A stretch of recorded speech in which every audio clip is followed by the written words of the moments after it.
Greetings, fellow Who-Gazers, and welcome back to Doctor Who Literature, the podcast taking you through the world of the Target novelizations in publication order.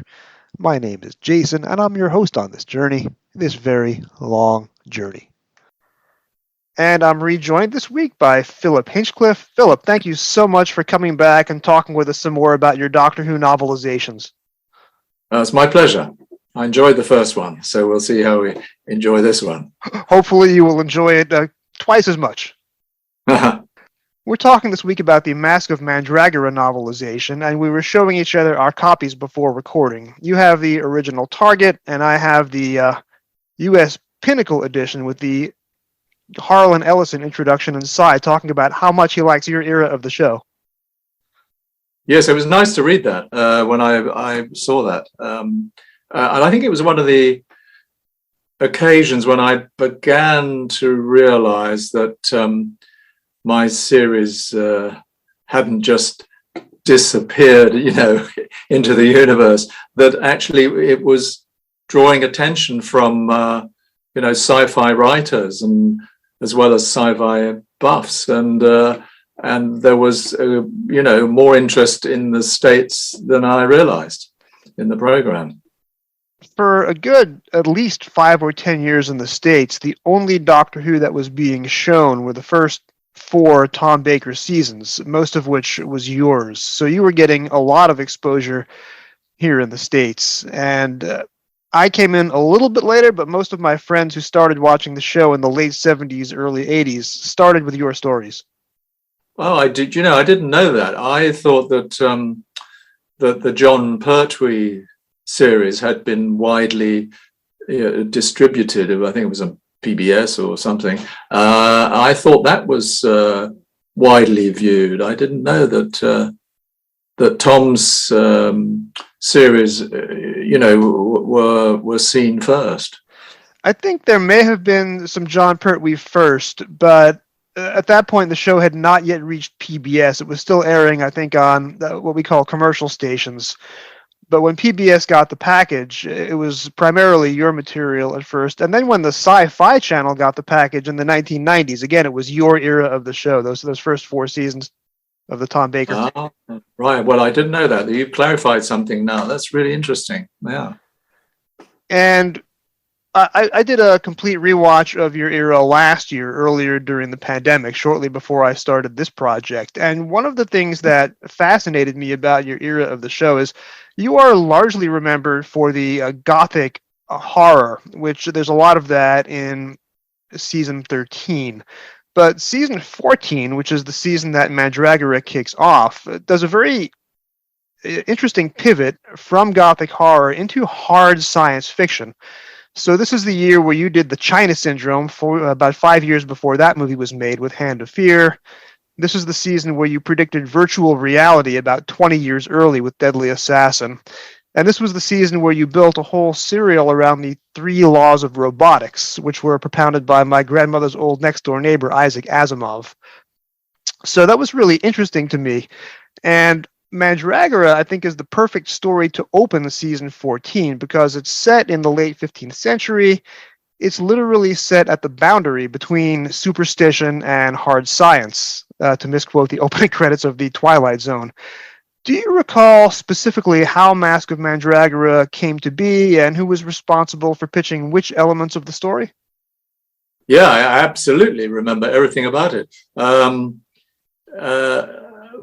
First of all, I should say that some of the story ideas that emerged in this final season had been there pretty much from the beginning, because I'd read quite a lot of science fiction as sort of homework, once I knew I was going to produce the show, and I had the time to do that. So although I did have a sort of generalized background of having read some, classics, sci-fi classics, I did a bit of homework, and one of the books I read was I, Robot.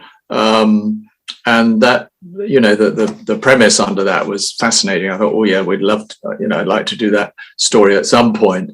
I don't remember exactly when, but some of these story ideas were were bubbling up in my mind, or, you know, Bob Holmes and I had sort of tossed them around quite early in our relationship. So it wasn't as if we only had these ideas when it came to planning the third season, but some of them, yes, you know, they emerged at that time. So this is sort of, I don't remember what triggered this, well, and I don't know when this was, but I was idly watching television, which I didn't have much time, but I must have been idly looking at something, and it was Roger Corman's Masque of the Red Death, which I sort of just watched a few minutes of, really, and I didn't even know that it was based on an Edgar Allan Poe story.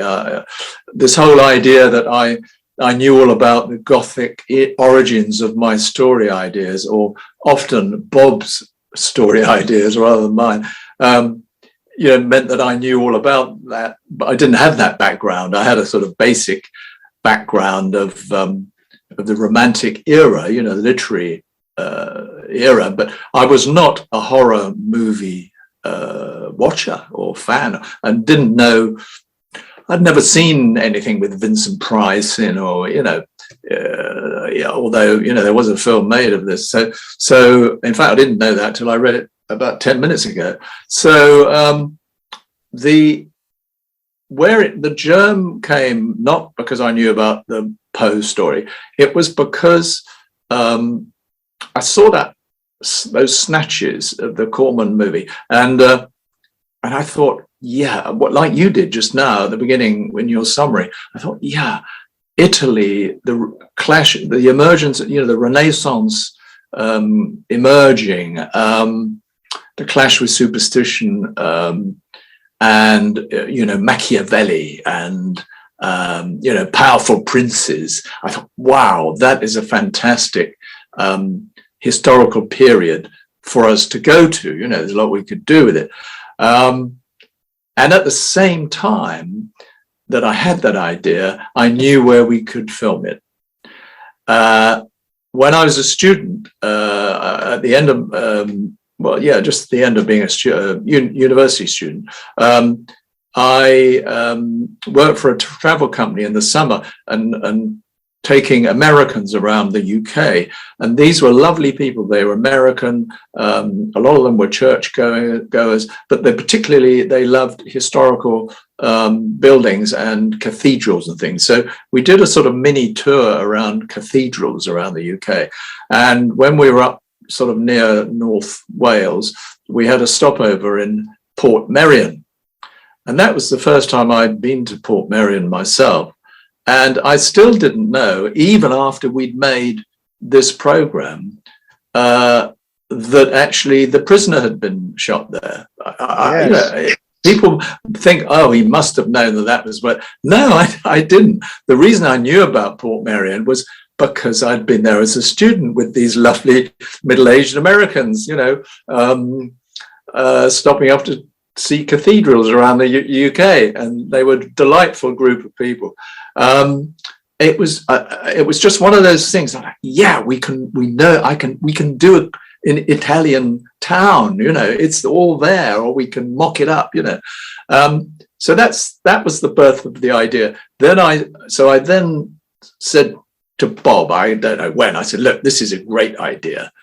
And the third factor, which really just all came together, great synchronicity, is that an old friend of Bob's, writer Louis Marks, and someone I knew because I started television in one of the ITV companies, which was ATV, and Louis Marks was a very successful writer for ATV. He created a soap opera for them called Honey Lane, which is very popular. But actually, he in person, Louis he's no longer with us, I'm afraid, he died a few years ago.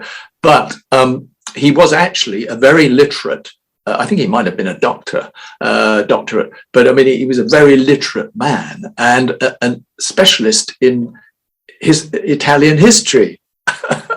So Bob said, I know exactly the person that write this.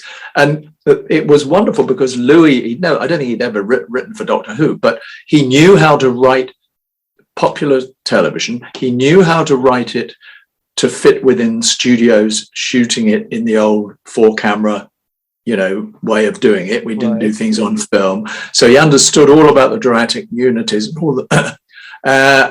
And later on, he was also a very prestigious BBC producer in his own right. I mean, he did the latest version of Middlemarch, which was very successful, several years before he died at the BBC. So he was a man. There was a lot to Louis, and so we got the drafts from him, and they needed a little bit of sort of Bob Holmesian sort of sprucing up. I think Louis was too polite and gentle a soul to have cast the Count Frederico in quite the sort of way that Bob gave him more steel and ruthlessness. I was going to say, for sure. Some of the things that the Count says as insults are pure Robert Holmes. Absolutely. Morbius. Yeah.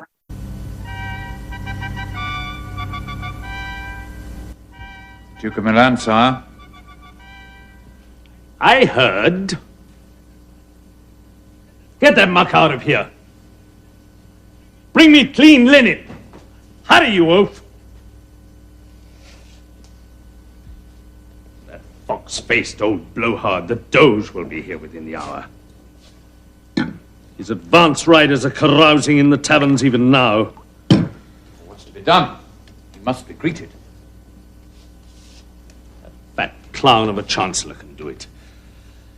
Say I've been stricken by an ague. Before night comes, Rossini, you and I have work to do. I have a score of men searching for the Duke. He's not returned to the palace. Then we must search the city. He's skulking in some stinking hovel. Oh no, I've gone too far now. Before sunrise, I want to see Giuliano's liver fed to the dogs. Yeah, they are. They are. But actually, Louis did a great job, and it was all there in the first drafts. So that's how it came about. I believe Louis Marks had actually written Planet of Evil for you the year before, which of course he had. Yeah, he'd already written for us, but I meant, I didn't think he'd written them for the show before that, if you see what I mean. Right. Planet of Evil had been, the first 2 episodes were Forbidden Planet, which had come out about 20 years earlier. That was a very big movie in my household. But the back half of Planet of Evil is the movie Alien 5 years before Alien got made, which also fascinates me. Yeah, well, I had, as a boy, seen Forbidden Planet, and it made, it was something that really remained with me. And it wasn't just pure plagiarism. It was that I was looking all the time to see a way that we could bring in what I would call the monstrous element, the alien element, or the monstrous element into our stories without having to put an actor in a rubber suit, because that only works up to a point. And so I was always looking for ways that we could, what shall I say, fragment the monstrous element to sort of parcel it out. It doesn't have to be one, baddie, evil opponent like a Davros or whatever. And you do need that opponent, and we've got it in the Masque of Mandragora. But it was great if you can find these other elements that bring, the jeopardy and the fear and the atmosphere. And so that, in a way, which we did with Masque of Mandragora, the Mandragora helix.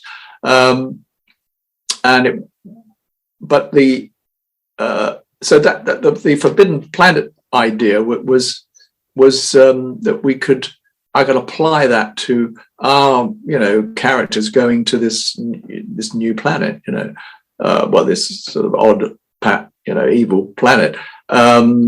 So it wasn't exactly just, stealing. It would have been nice if we could have done a better monster, but that was all we could do, But it served the the idea, it served its purpose. And that was because there were lots of these sort of ideas, if you like, that I did sort of steal or sort of refer to, like the robots of death. The idea that they were programmed, not to be a danger to humans, and then one of them is rogue.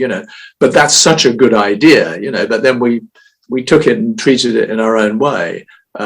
So yes, I did. I was sort of filching half ideas here and there, but I think that you can do that with Doctor Who without, but as long as you kind of incorporate it into the sort of established DNA of the program itself. Yeah, I certainly wouldn't consider it stealing. I mean, you're certainly not stealing chunks of dialogue or just doing the same story over again. Oh gosh, no. We never want to do that. No. No, you're taking the kernel of an idea. Like the beginning of Seeds of Doom has some similarities to Things from Another World, but it takes it in such a unique and fresh direction. So you have these roots, but you certainly grow them into very interesting products. Well, I don't know what that story you've just, or film, whatever it is, I've never heard of it before. So I think the thing is that so many of these ideas are common, in the sci-fi world, and that must be that. And it's not. It's just that there's only a certain, we did a lot of stories with, possession, because it suited our dramatic constraints of how we could create horror and sort of adventure and danger and jeopardy within the confines, with limited filming and confines of studio shooting. So we had a lot of that. But Quatermass, you could mention a lot of Alien, a lot of stories that with that idea in it. So a lot of our ideas were sort of our ideas, but they exist anyway in the world once you immerse yourself into the sci-fi world. So you had mentioned, of course, the man in the rubber mask, or the monster in the rubber costume. And another great thing about Masque of Mandragora is the masks that are worn by the Brotherhood of Demnos, and they both feature heavily on the covers of our respective novelization copies. These are really striking, and the camera spends a lot of time looking at them. Do you recall having any design input into the mask, or was that all the design staff?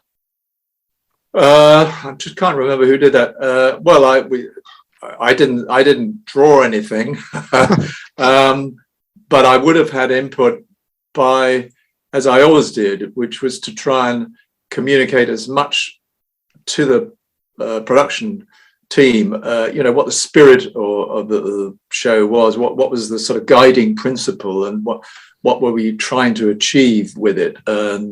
And yes, we wanted those to be scary, but of their era, in a way, historically. And it was also quite a good thing, really, because rather than pretending, putting a mask on somebody and then pretending they're an alien creature, it's got to be brilliant. I mean, it's much better these days, but you couldn't do it very well. But if you say, well, no, we're not pretending, these are masks, but they're still nasty, yes. And very sort of powerful. So that's another way that we sort of brought all these different elements, which in themselves were potent in creating the atmosphere, the sense of evil, darkness, and even when the Brotherhood are walking around just in black, cloaks, so the whole thing sort of builds it up, all the details. One more question I wanted to ask about the television story before we turn to talking about the book that you wrote. It was mentioned on the DVD text commentary for Masque. I think that was written by Martin Wiggins. This story does appear to have elements of Hamlet in it. Well, Hamlet plus astrologers.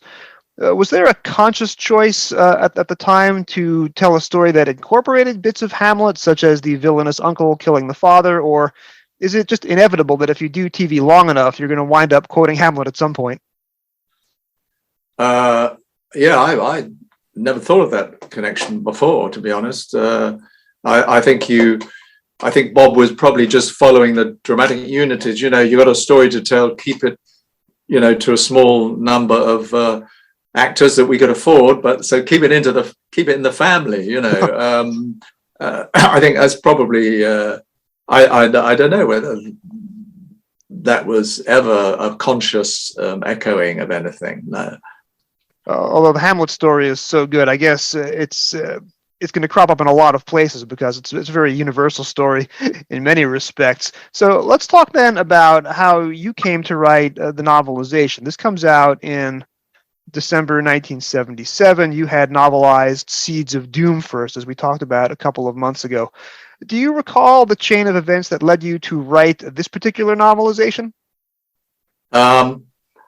Well, no, I can't. Well, all I remember is that Seeds of Doom went down very well, and either I think they said, "Would you like to do another one?" I think that's how it happened, And so, but I think I chose the story.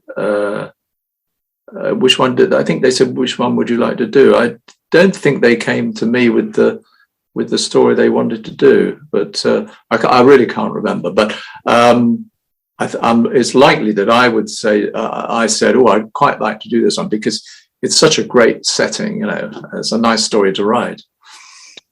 Do you have recollections about the research and writing process for this book? And I want to preface that we had talked a little bit last time about how Seeds of Doom does eliminate some of the TV plot strands which didn't tie into the actual story itself.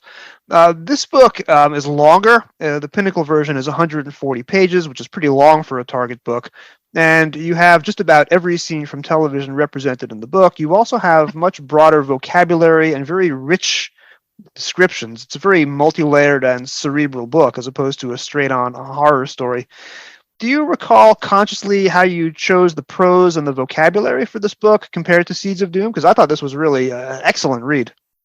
I just read a bit of it myself, which I haven't read for, 40 years or whatever. And what I liked was the opening of the story. The first few chapters is my economy. But I think what I did well was to sort of round out the characters, but without lots of description. I think I must have chosen, some of the descriptive, phrases and adjectives are, of a cliche type. And we talked about this last time, that you have to go for the obvious up to a point, feeling terrified and, horrified and all that. But what I want to do is set the scene richly in the mind of the reader. But I think I did it very economically. But what I tried to do in the television series was to create a very strong sense of atmosphere to a story. Where are we? Whether it's an alien planet or a time in history, which our young readers or viewers wouldn't know much about, and to be very specific about it. So I paid attention to it, but it came very quickly, very easily to read. I wasn't struggling over each sentence. It was I remember it being very fluid. I wrote it very quickly, but it was a joy to do because it was all in my head anyway. I think I'd imagined a lot of this story before it became a television program anyway. And so, I think you need enough. You just have to flesh out the characters a little bit more, and I did that. I think with some nice little, just reading the first few chapters again, little details, little glances and, just hinting a bit more on the page than was really there just in the dramatized dialogue. And it's a very vivid set of characters. You have the scar-faced captain, you have the enlightened prince, you have the nasty uncle, you have the mystic astronomer who falls prey to Mandragora.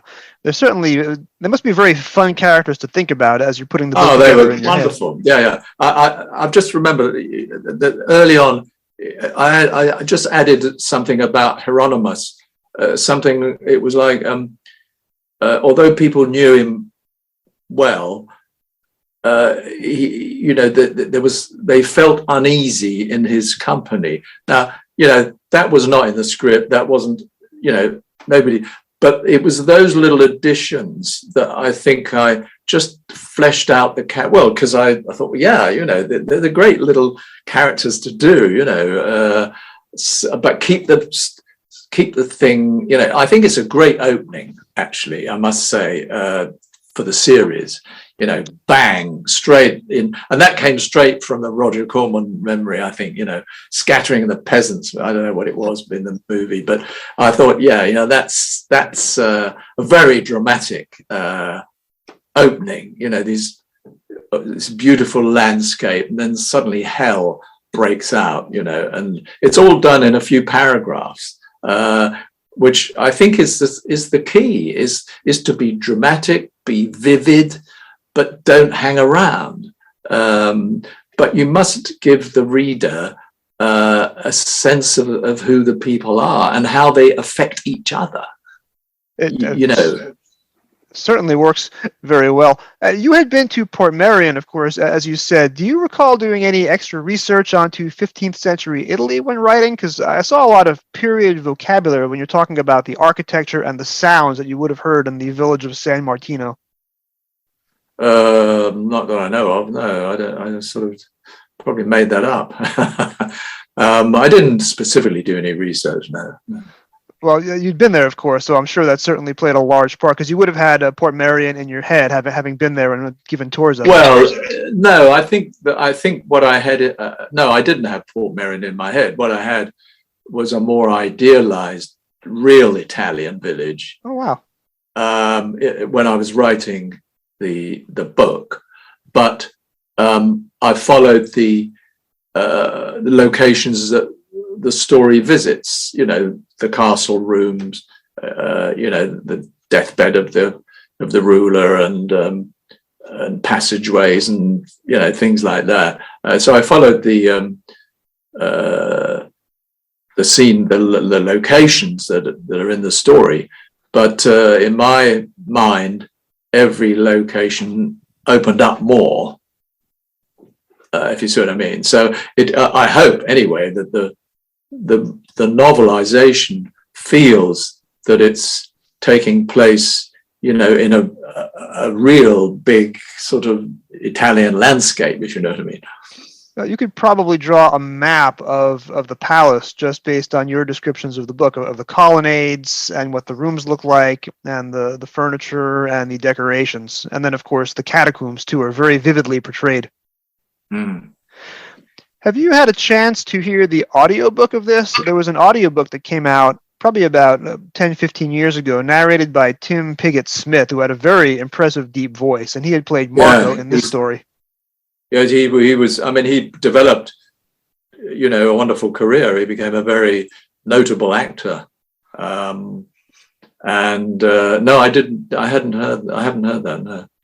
It's definitely a good compliment to the prose. You have great prose, and he certainly has a great voice. So after the Masque book came out, it was 3 years when your next and final novelization, Keys of Marinus, came out. Do you recall if you had intended to novelize more stories from your era, or were you very busy with your other work at this point and didn't have time for more novelizations? I don't know. I think it probably was that. And I think probably Terence Dix probably had snaffled all the others, because he was a sort of a mini factory of novelizations. So probably, by the time I had limited time, I was busy producing. And I think probably they kind of just went to him. I think perhaps he had an overall deal. I don't know, but that probably there weren't that many titles to do. I can't remember how I came to do Keys of Mariners. I'd never seen it. I wasn't interested in it, and so I don't know why I did it. To be honest, I know Target got all your stories into print as quickly as possible. There were some eras where they were still doing novelizations into the late 80s and early 90s, but I think all of your stories had already been novelized by the time the 1970s drew to a close. So the book before this one was Talons of Wang Chiang, which Terrence Diggs had done. And then Face of Evil, I think, came out immediately on the other side. So yeah, I think I'm right then. I think that's the story, is that he was he's grabbing it all and doing it, and he could churn them out very quickly. I would have loved to have done Talons of Wang Chiang. It would have been a wonderful one to do. Have you read it? It's actually the episode that's coming out directly before this one, so I've been rereading it this week, and I have the actual Target edition of this. Oh, right. Is it good? I mean, did he do a good job? Considering that this was the 8th book that Terrence wrote in 1977 alone, so you could forgive him for just having no energy left. But instead, this is 140 pages, same length as Masque of Mandragora, and he really plays into the Victorian era, and the language is very rich. And this is also a very enjoyable book to read. It's one of Terrence's longer and I think more heroic efforts. Yeah, great. Yeah. Well, it was a wonderful set of scripts by Bob Holmes, and wonderful comedy. I mean, fabulous, So Bob had a way with insults and characters and dialogue, and it's just a joy to read some of his expressions. Yeah. If you had the chance, were there any other stories in your era, apart from Towns, that you'd like to have a go at novelizing, even now perhaps? I don't think they pay much money to novelize series, books. I mean, I suppose he did Pyramids of Mars, did he? Yeah, he did. He did. Yeah, so they're all done probably. I mean, mine have all been done. Yes, what would I like to have done?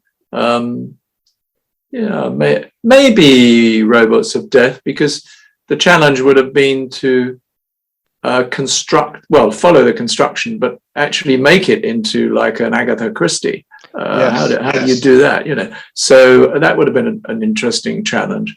I'm just trying to think really what other stories. Yeah, the Terrence version of Robots of Death is only about 100 pages long, so it's certainly much shorter than his Talons. There would be room to rewrite that and put in, as you say, a lot more Agatha Christie atmosphere. Yes, and you could do a lot more about being on that mining sort of ship, whatever you want to call it, miner. I mean, the whole. You could give it an interesting setting. I can't think off the top of my head really. Just think, what other ones are your favorites of my programs? That would be you did 16, probably about at least half of those are in my top tier. Ark in Space, which Ian Marter wrote the novelization of that, as an all-time favorite. Pyramids of Mars, Masque of Mandragora, Deadly Assassin, which I covered on this show a couple of weeks ago. Yeah, that would have been really tricky to novelize. I don't think I'd have a go at that one. It was really tricky. Tricky for all sorts of reasons, because the rule of thumb really of our era, well, probably anyone's era probably, is that you don't really know what's going on in the doctor's head. He's an enigma really, but in that story, The Deadly Assassin, for that to work, you'd have to be talking about how he felt. What it would have had to be very even if it was written in the third person. You'd have to really be allowed into the Doctor's inner life. Because it's a battle. Well, you know what it is. It's virtual reality and this battle. So it's all about what he's going through, really. And so that would be a very challenging novelization. I guess it's been done by Terence. I don't know how he managed it. One of the bits that I remember vividly from his novelization of Deadly Assassin is he dips into the Doctor's head and he expresses the Doctor's disappointment when the villain turns out to be Chancellor Goth working for the Master. And he laments the fact that the Master was able to turn Chancellor Goth's ambition against him and turn him into a bad guy. So that's a very effective bit of writing, I thought, even though it's a rather short book. Yeah. Oh, well, he solved the problem, because that would have been the problem, that you're actually inside in the Doctor's mind, whereas normally he's an objective. You look at him, I mean, I've never, say, oh, the Doctor felt this, or the Doctor. I never do that in any of the novelizations,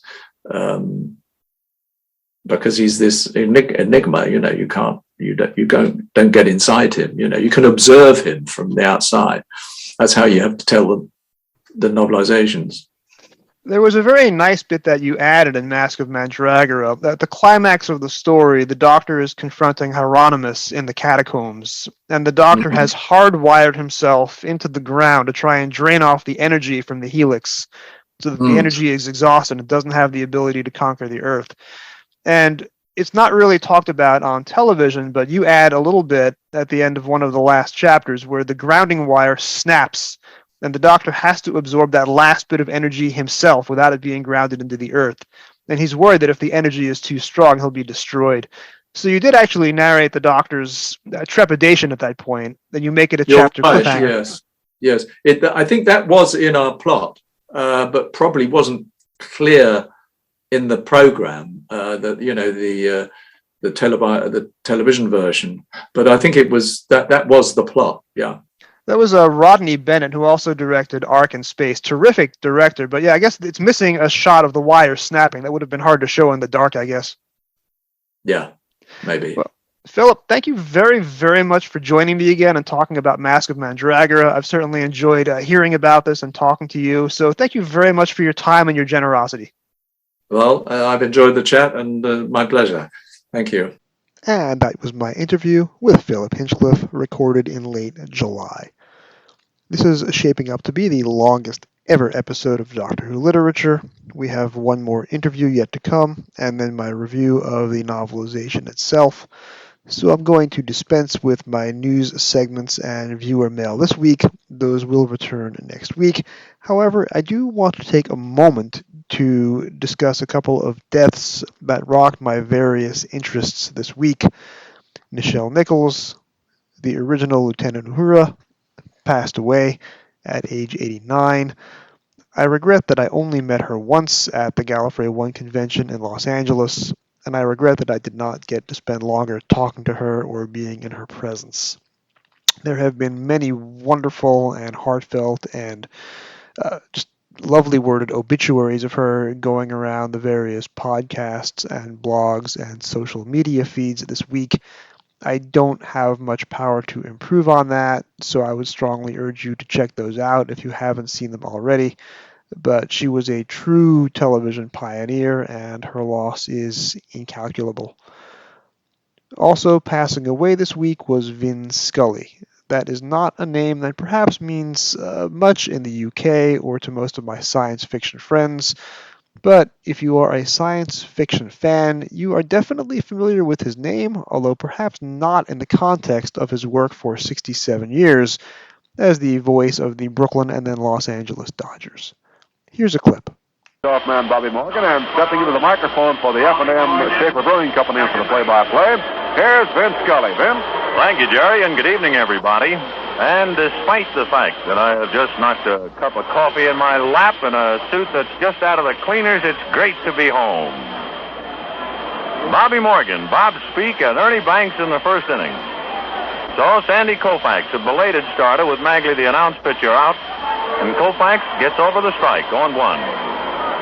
Morgan batting .281. He has a run batted in. That is the radio broadcast of the June 4th, 1957 baseball game between the Chicago Cubs and the Brooklyn Dodgers at Ebbets Field in Crown Heights, Brooklyn, New York. That was the last season of baseball that Ebbets Field would ever host. Shortly after the season ended, the Dodgers moved to Los Angeles. Vin Scully and Jerry, that's Jerry Doggett, the other announcer, moved with them.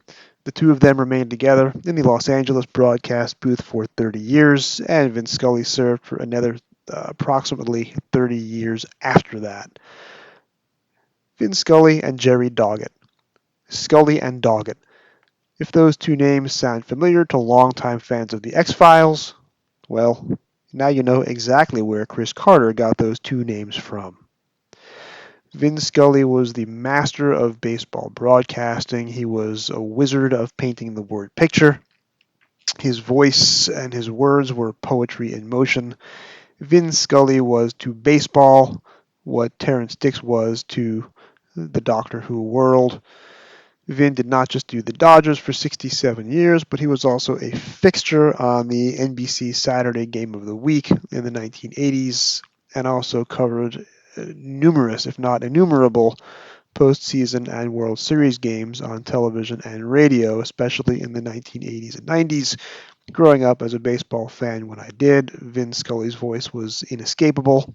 And even though as a native New Yorker, I had a congenital dislike for the Dodgers because they had left Brooklyn and settled in Los Angeles on the other side of the country, I later lived in Los Angeles for 2 years, and Vin Scully became one of the voices of my stay out there.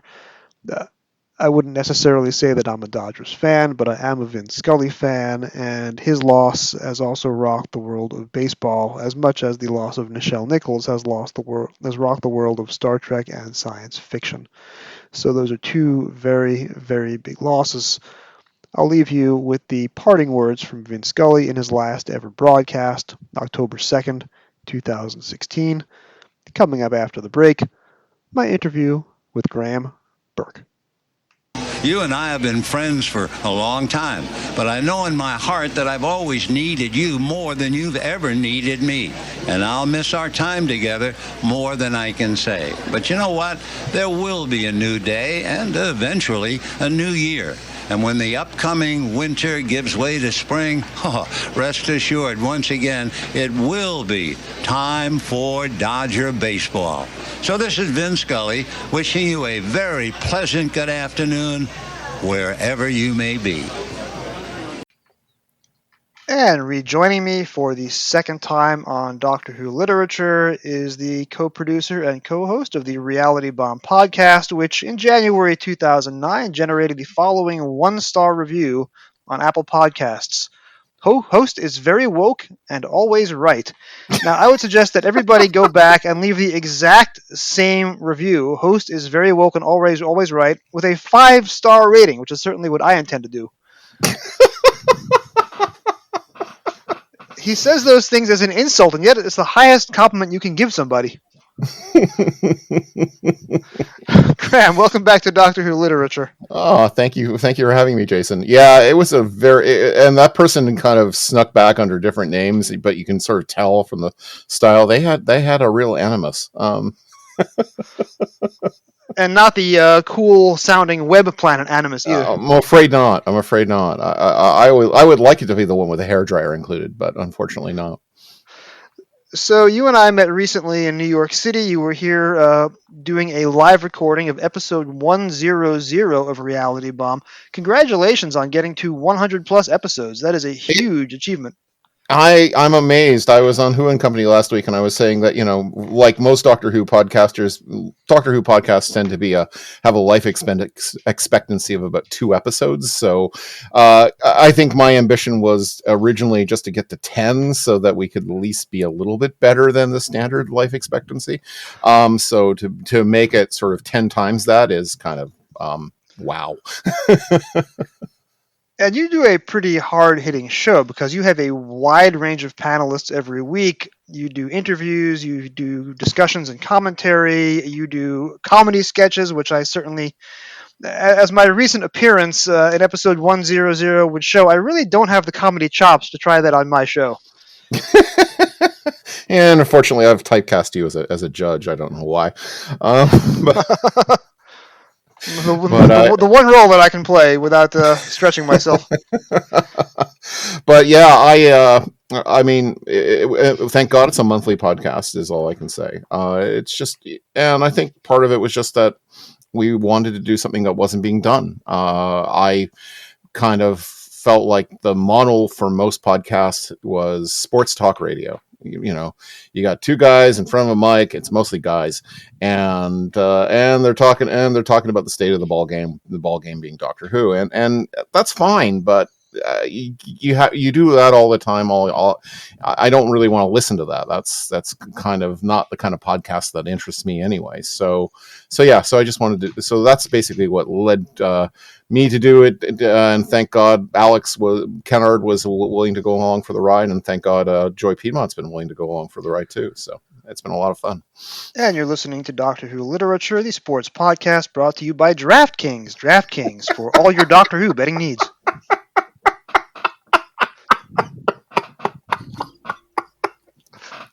That was very good. I actually was a little jealous as I was sitting there in the audience for Reality Bomb 100 because you were talking about your remit. And your show has sort of the NPR public radio brief. And I'm sitting there a little jealous because I don't really have a remit. I've been sort of making it up as I go along. And I think my show is in the process of finding its voice. But you had a remit from day one. And that's very impressive because, as you say, a lot of podcasts are, it's two guys in front of a microphone complaining about how Doctor Who is not as white as it used to be. So for you to have a remit, I think, is actually a very admirable thing, even though that one guy on Apple Podcasts certainly does not approve. Yeah, I mean, I wanted to do something that was. I just wanted to do something that was different. I wanted to do something that, and thankfully, I had others who have wanted to do it. My co-producers Alex and then Joy and all the people who are on our panels and all the people who are on our sketches. They all wanted to do something different too, which has been great. I mean, for me, I think Doctor Who has such a wide diversity in itself as a show, and the way it expresses itself in different media like literature, and so I wanted something that reflected that in terms of its fan podcasts. And I love listening to your show. I love listening to podcasts like The Moment. I love stuff like Verity and Radio Free Skaro. I just love the fact that there is such a diversity to it, and I wanted to make us have that kind of diverse place to help sort of enhance the diversity of fandom, if you will. And I like the positivity of your show. It is very easy to go negative, and I certainly have to hold myself back sometimes from expressing the darker beasts of my opinions. But you guys are not afraid to, for example, hold Chris Chibnall to the fire for certain of the behind-the-scenes decision that he makes.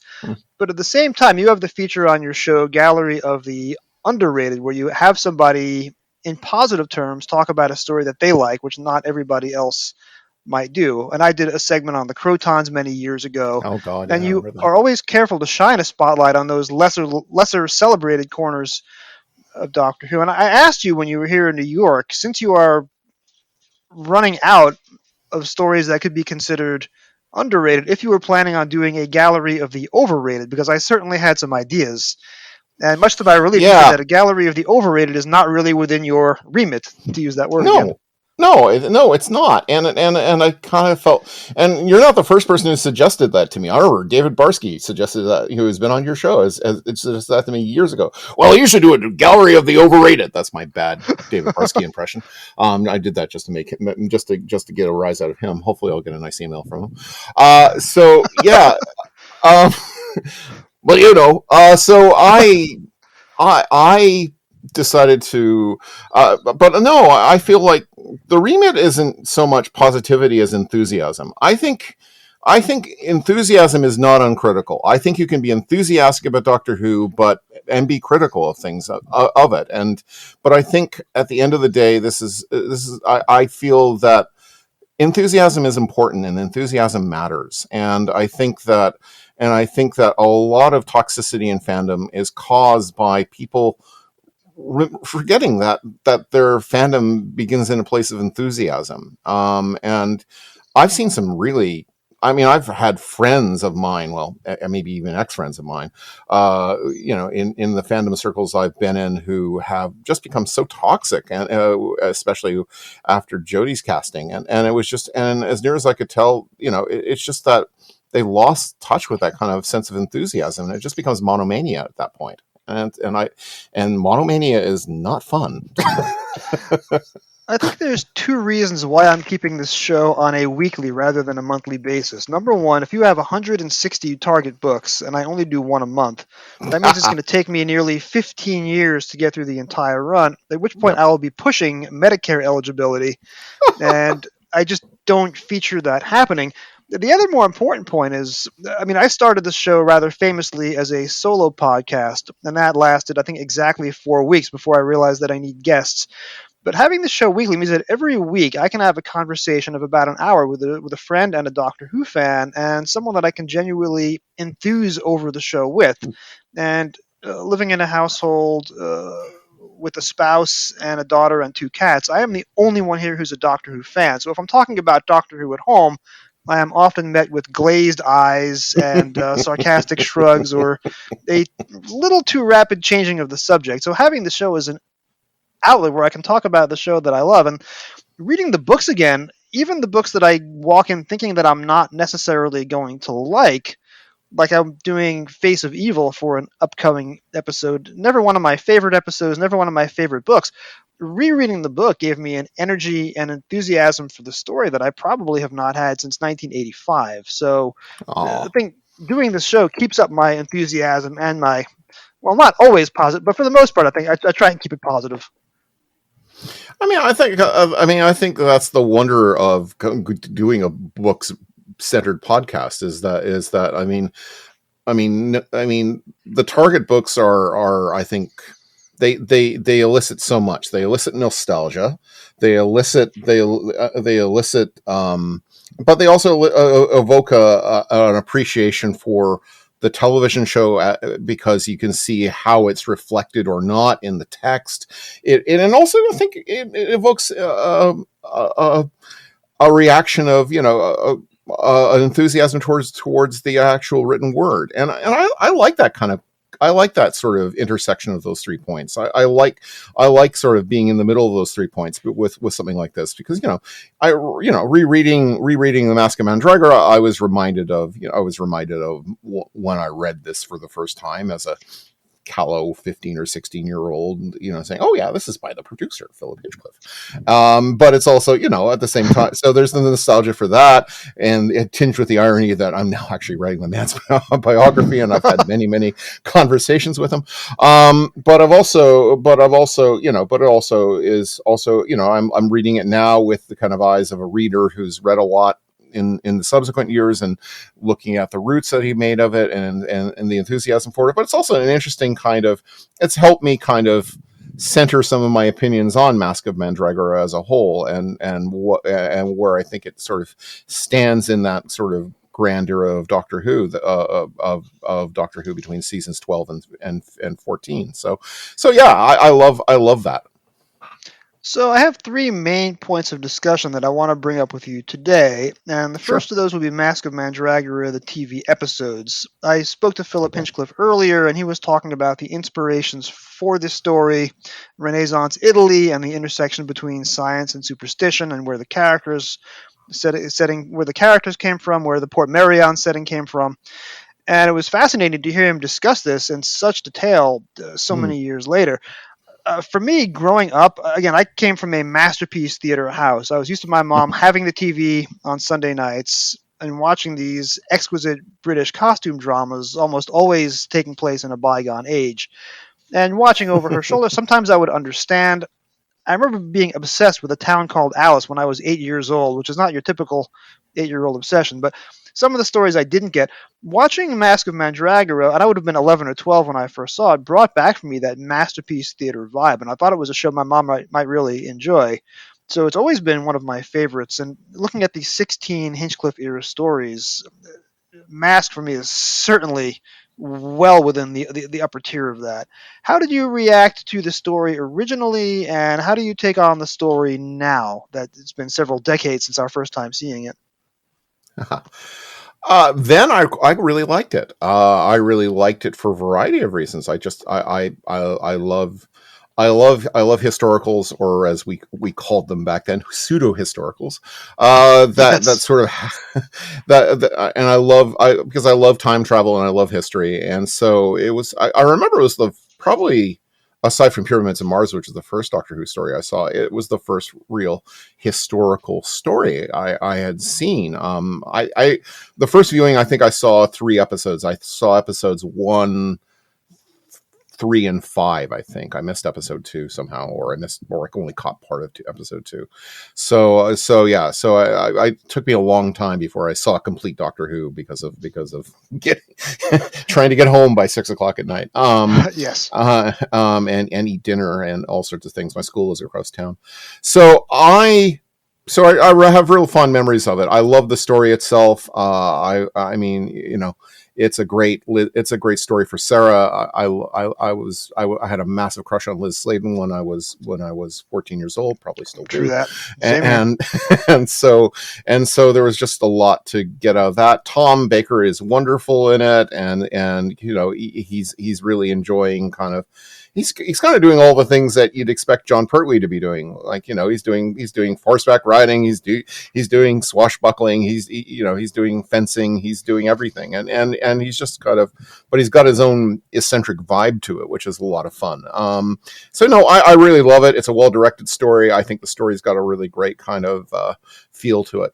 Watching it recently, as I did as I'm preparing, as I did the pilgrimage a couple of years ago, and as I'm preparing now for writing a biography of Philip, I really love this story. And what I think is interesting about this story is that I think this is one of the Doctor Who's that I really think has more of Philip in the DNA of it than, say, Robert Holmes. I think Philip was much more involved in it. I think Philip had much more I'm sure that Robert Holmes obviously touched it and had his hand in it, and it had some effect on Lewis Marx's writing. But I think it's talking to Philip about it and talking about how enthusiastic he is, and as everyone who's going to listen to your interview with him is going to hear, I think there's a lot more of him in this story than there is in other stories. I mean, he's always very involved in the Doctor Who he made, but I think this one is a much more personal story for him, and I think he loved that sort of Renaissance setting. I think he loved the idea of doing Doctor Who as proper costume drama. I think there was just all kinds of. I think he loved doing the kind of a story based in intrigue. There's no monster in this story. There's a malevolent force, and it's sort of more like a ghost story than a traditional Doctor Who story. And I think he enjoyed sort of that sort of brief for it in many ways. So yeah, it was I really, really kind of appreciate it much more as for Philip's contribution to it now, and that's partially just because of the work I'm doing right now. It certainly shows through, I think, in the prose. If you look at his 3 novelizations, this is probably the most lavish of the 3, and it's the one you can really sense himself challenging himself to just put more and more description and period flavor into the prose, which is harder to do for Seeds of Doom, which is contemporary, or Keys of Marinus, which is out of his era and which has a different setting every 2 chapters, so there's never a common through line. So one of the things I got from talking to Philip earlier, and this confirmed a suspicion that I had, if you listen to the way that Count Federico, if you listen to the way Count Federico talks, a lot of what he says is just pure vintage Robert Holmes insult. Robert Holmes had a great line in Villains Who Said Nasty Things About Other People. Dr. Solon in Brain of Morbius, in Brain of Morbius, Greel in Talons of Wang Chiang, which I covered earlier on this show. And then you can draw a straight line from Magnus Greel to Sharaz Jek. The 2 of them use a lot of the same vocabulary, They both say Yep. they don't appreciate frivolity. They both use the word jackanapes. And that is just Robert Holmes's id being unleashed in full. Circling back to Count Federico, when he says fox-faced old blowhard and other similar sentiments, all in the same 70-second scene, which I played a clip of earlier, that has to be Robert Holmes. And Philip confirmed that it was indeed Robert Holmes punching up the Count and making him even more villainous and scenery chewing. And I think, and that makes a lot of sense to me.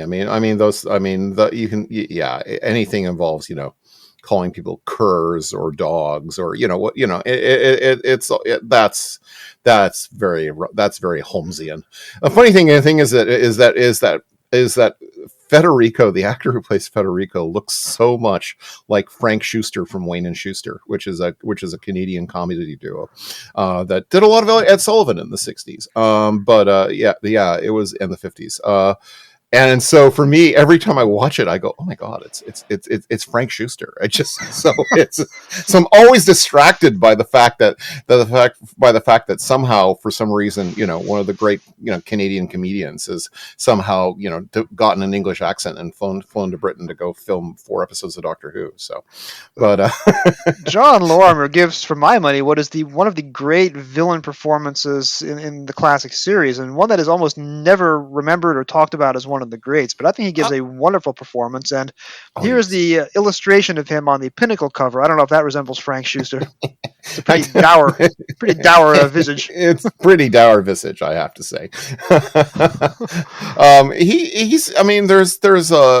It's funny because I think John Lorimer, it's a great cast overall. John Lorimer is great. Even the side cast is great. Like, you got one of Tim Pigott-Smith's first roles. There's just so many good performances in it. Blanking on the guy who played, Jason, fill me in. The guy who played Hieronymus, he's so good. He's got such a velvet voice. Norman Jones, who played the villainous Tibetan warrior monk with the forked mustache and abominable snowman, now comes back with a forked beard for Mandragora. And then he was Major Baker, who was Malcolm Hulke's neo-fascist, fiercely nationalist, make Britain great again army major in Doctor Who and the Silurians. Oh, that's right. So Norman Jones, of course. Yes, I just loved him. The moment when he's hypnotizing Sarah, it's like, "Now, child, whom do you serve?" And it's just so he's just, I just love that voice. It's such a fantastic script, and such a fantastic cast. It's so interesting because reading the novelization, you can see that it's the world that it's in is what Philip is most in love with, and he sort of is what he expands on it the most, and Federico in particular is much more menacing in the novel. He's much more he's much more frightening, and the first chapter makes no bones about, in very, very quick prose, sort of, indicating that they're butchering pretty much any insurrection. They're quelling an insurrection by butchering everybody involved, and it's I'm like, oh my God, this isn't a book that's being read by kids. Oh my God. There's not a lot of subtlety to any of the characters. There's no character in the story who is reformed and becomes good between episodes 1 and 4. There's no character who turns evil. Everybody finishes pretty much where they start off, which is not a flaw, I think, when you have good dialogue and you have good performances. And one of the remarkable things about Masque, as wonderful as Masque looks with the Portmeirion filming and the costumes and Rodney Bennett's direction, had this been a lost story that existed only on audio, you have the voice talents of Tim Pigott-Smith, who later did the audiobook, and John Lorimer, and Norman Jones with his sibilant whispers, and Tom Baker. If this story only existed as an audio, I think it would be one of everyone's favorites because it is such a pleasure to hear as well as to see. It really is. And even the Mandragora Helix is really is one of those menaces that's mostly understandable through audio because it's just purely a sound effect. And it's a very good sound effect. Thank you, Dick Mills. But I really, I think I think, as you say, it's not a bug. It is the actual system. And I think that's what I like about it, is that it's about sort of the characters don't necessarily grow from A to B, but you sort of are set into an interesting world, and the world is full of intrigue, and there's so much that's going on outside that world, like, and they keep on making reference to it. I love a good historical where they're always making reference to to the issues that are going on around it. That's very masterpiece theater. But so you have all the references to Da Vinci, and you have all the references to sort of the Renaissance and what's happening in science, and all the people that they want to bring, and the Doctor Philip makes it even more of a joke in the book that the Doctor wants to meet Da Vinci and keeps on not being able to find him. So exactly. So I just love that kind of I love the kind of world that the story creates, and I think, I mean, they got Louis Marks to write it, who had a doctorate, I think, or in this period, so he knew what he was doing, and but it's also just good writing, the way they've actually built it, and Philip is having a ball with that kind of building that world in prose even. So let's talk about our second topic of conversation, which is the novelization itself. So I have this in the pinnacle form. I would have gotten this probably when I was verging on 12 years old. Looking back on it now, I often felt tempted to reach for my dictionary just to get the definition of a couple of words, because the vocabulary in here is pretty challenging, especially with some of the more archaic words referring to the sounds of medieval Italy. But when I was 12, that never stopped me. That never slowed me down. I plowed through this book because it's just very evocative. And even at 12 years old, I was able to understand exactly what he was going for in terms of setting and sounds and character. This is one of those stories where villainy is expressed in the characters' faces, which, when you're 12 years old, is a wonderful concept. So for me, this is a book that I've enjoyed almost as much now in my, we'll say, charitably mid-40s, haha, as I would have as a tween. Now, how about you? Where did this book start with you, and where does it sit today? It's funny because I rereading it in preparation for this, I was taken by, and the problem is that this is going to sound uncomplimentary when it's really not.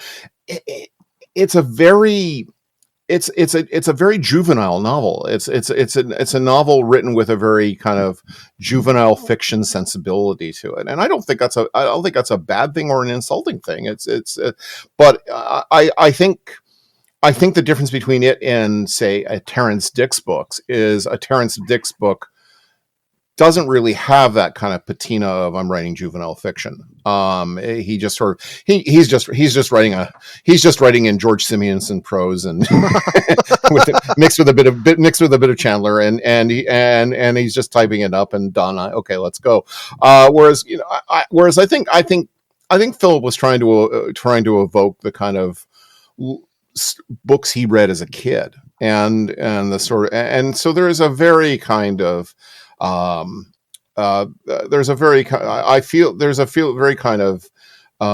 it feels more like it's more like a deliberate work of juvenile fiction, and I don't think that's a bad thing. I think it's actually quite different, quite the opposite. I actually really enjoy it for that reason, because I think he's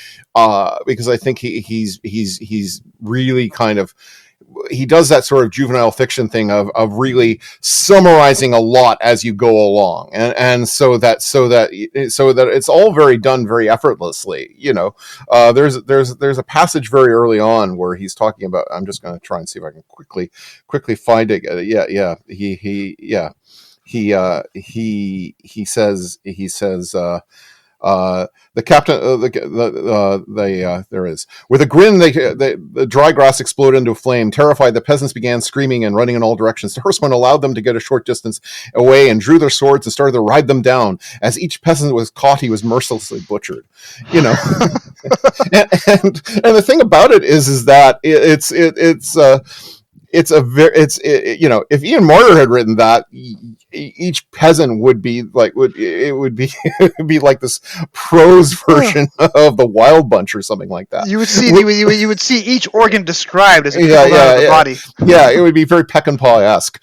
Whereas I think, whereas Philip gets to the straightforward horror of it, but he just does, but he does it in that kind, and it doesn't in that kind of summarize. You do it through summarization of what happens, and then you can continue, and that's a very, and that's and that, I recognize that trick from the number of Scholastic books I read when I was like 10.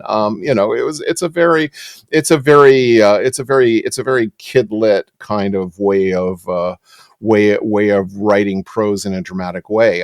So yeah, it's very effective. I think certain scenes really resonate as a result. I mean, you also you described how Federico is much more menacing. I think in this, I think the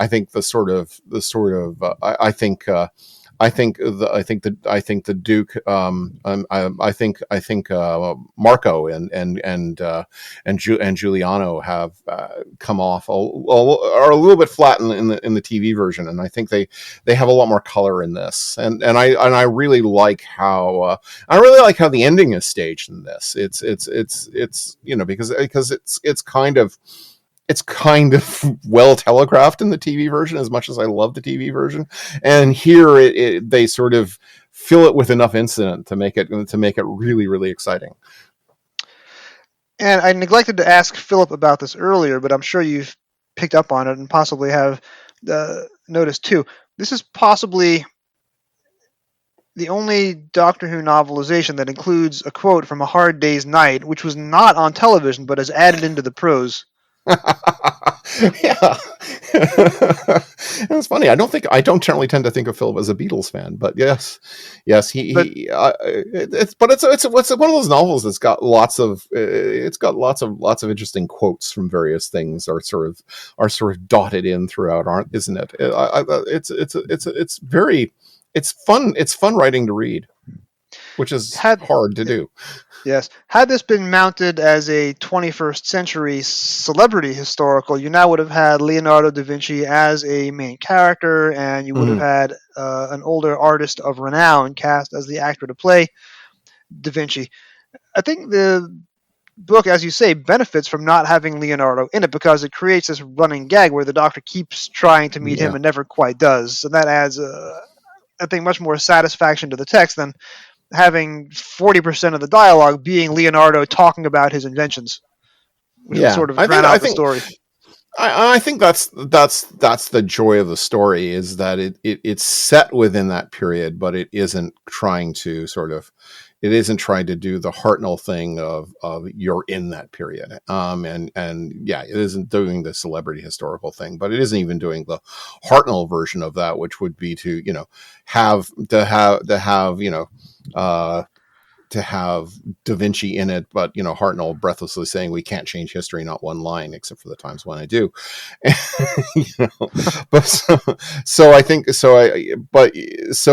Which becomes kind of, you can sort of see why they kind of moved away from that kind of historical as time went on. Even within the Hartnell and Troughton era, by the end of it, they were sort of doing it within the period without having the major historical figures even making cameos.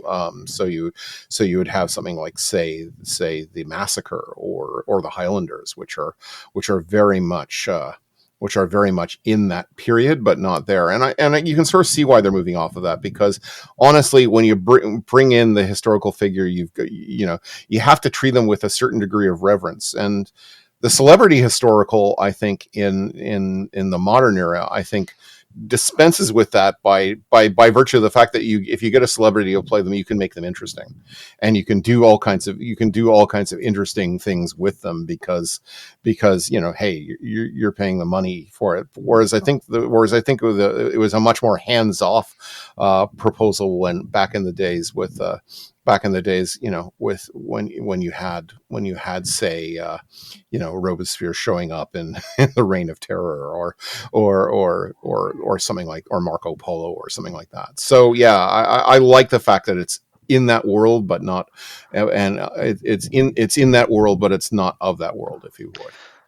You've now planted the seed in my head, Graeme, for a Dennis Spooner style or Donald Cotton style Hartnell historical done as City of Death, where something awful befalls the Lady Mona Lisa, and Ian has to put on a wig and sit in the Mona Lisa's place and sit for the painting.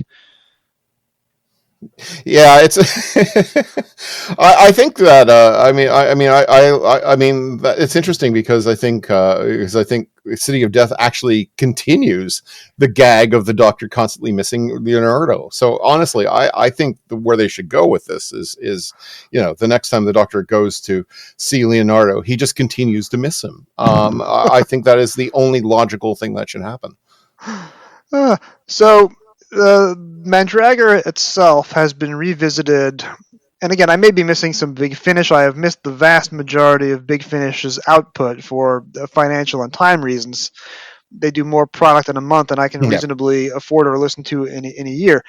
But I am aware of Mandragora coming back in 2 different books. They came back in a Gary Russell new series adventure that I reviewed for Enlightenment, which was your former publication for the Doctor Who Information Network. I think it was Beautiful Chaos, but I may be wrong. It was a Gary Russell book from around that era. And then an off-label Mandragora came back from, speaking of Hartnell historicals, a David McEntee first Doctor historical towards the end of the Past Doctor Adventure series with Ian and Barbara and Vicky, done in 19th century China. And Mandragora knows who the Doctor is, but this is the Hartnell Doctor season 2, right after the Romans doesn't know who Mandragora is. So the word Mandragora is never mentioned in the text. Now, the presence of Mandragora was spoiled for me by the copyright page of the Gary Russell book because he credits Mandragora created by Louis Marks. And that spoiled for me who the villain was, even though they weren't mentioned on the back cover blurb.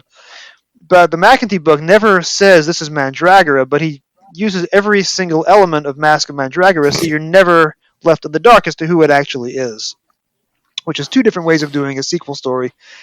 Are you familiar with those 2 books? And if so, how do you think they stack up to the original here? I am not. I think we've studied different Mandragora sequels. I knew the comic DWM comic strip sequel, which is from the early 90s. It was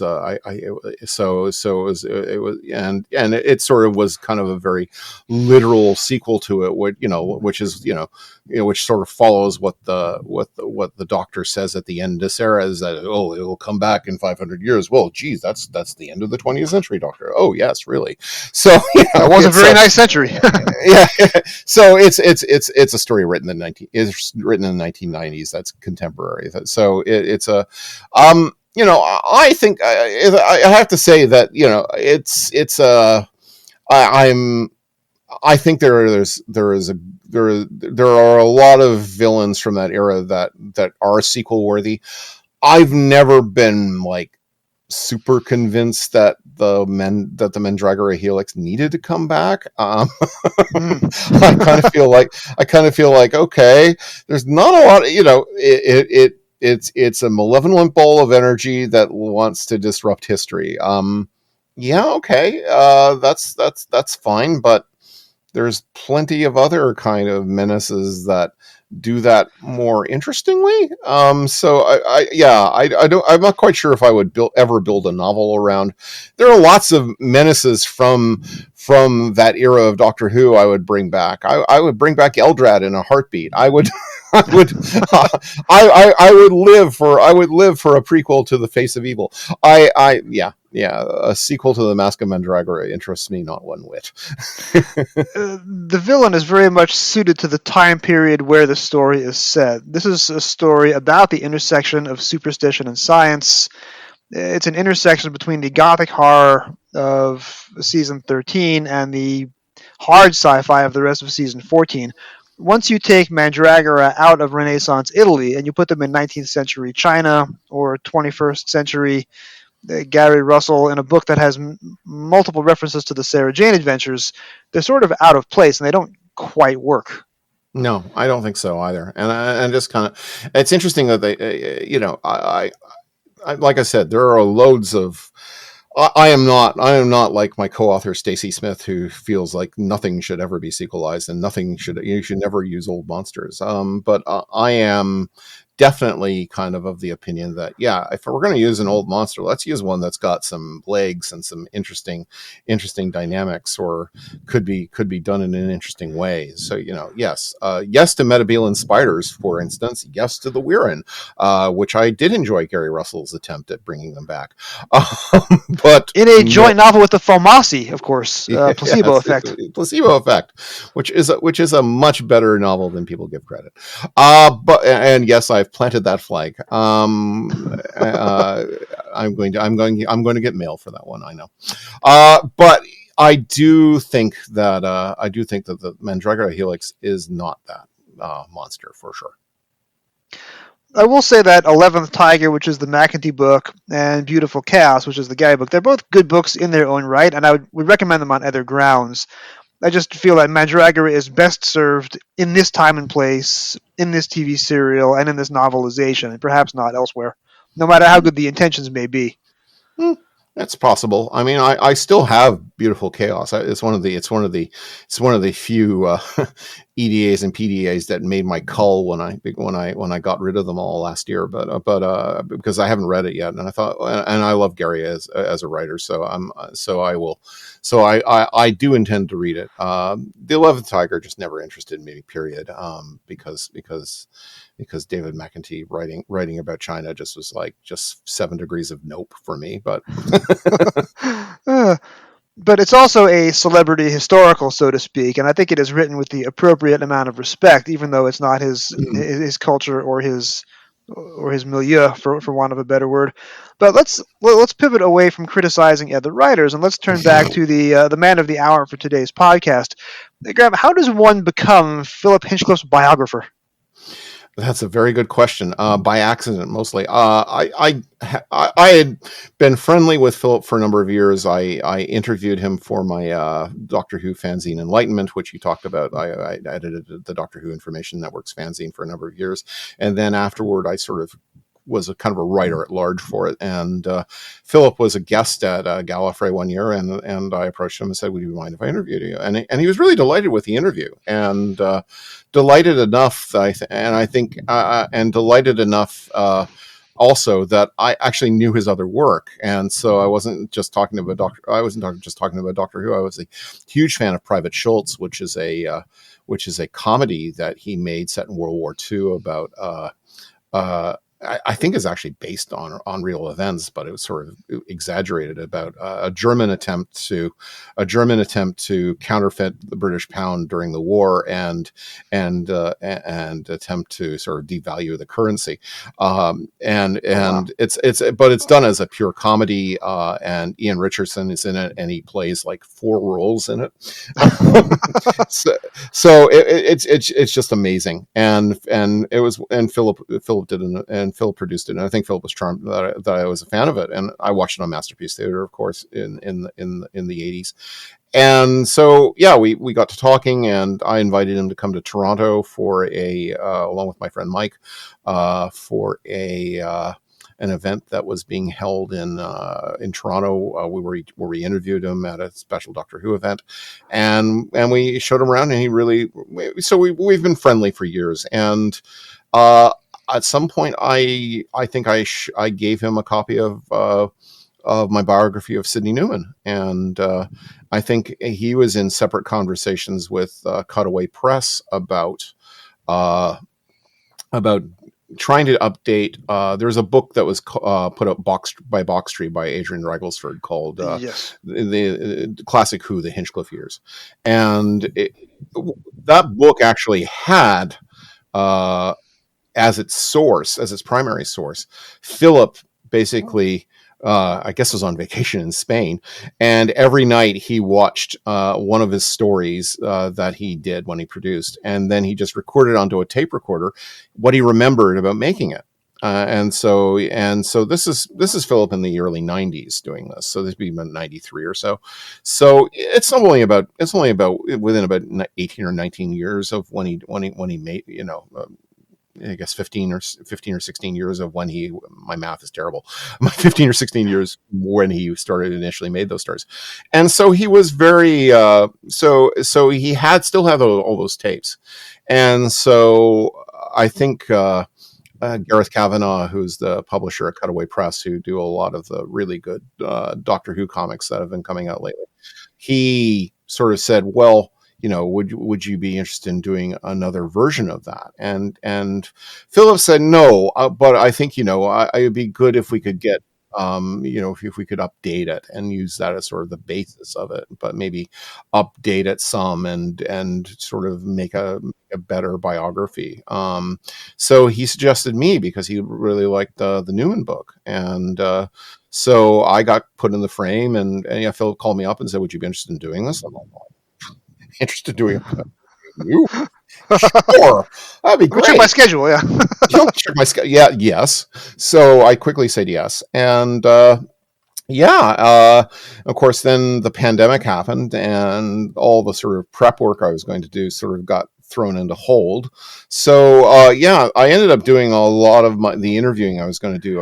I ended up doing it on Zoom, which actually gave me a lot more time than I probably would have had I gone to Britain for 2 weeks and intended to do 2 solid days of interviewing with Philip. I ended up sort of doing a Zoom call with Philip every Wednesday, on Tuesday or Wednesday. It was kind of like an hour or an hour and a half long Zoom call with him, where I would just sort of talk with him about each story he did, and it was sort of to supplement what he had already recorded, but also just to kind of ask him questions that sort of put some color into it, like how did you get to BBC Television Centre and from Union House, like how did you drive in from where you live near Windsor to this, what was it like to do these things, try to sort of help him reconnect with sort of the headspace he was in, and the imaginary headspace he used to sort of help build these stories, which was great. So I supplemented what he recorded, so many years ago with that, and I now have gone to Britain, and I went through all the paperwork for all his stories, which sometimes had some interesting things. Philip just kept on saying it's not going to have a lot, and he was right. They didn't have a lot, but the things that they did have were fascinating. Like there was a group of kids all wrote in about about Doctor Who and how they didn't like all the horror elements of it. Wow. See the Doom, which is fascinating. Were those actual letters, or was that AstroTurf put together by Mary Whitehouse? I think it was AstroTurf put together by Mary Whitehouse, but I think they were surrogates. I think they were surrogates because the other thing I was able to go do was do a lot of research on the National Viewers and Listeners Association and their correspondence with the BBC, and you can sort of see where they start picking up their campaign against Doctor Who is right about the same time these letters come.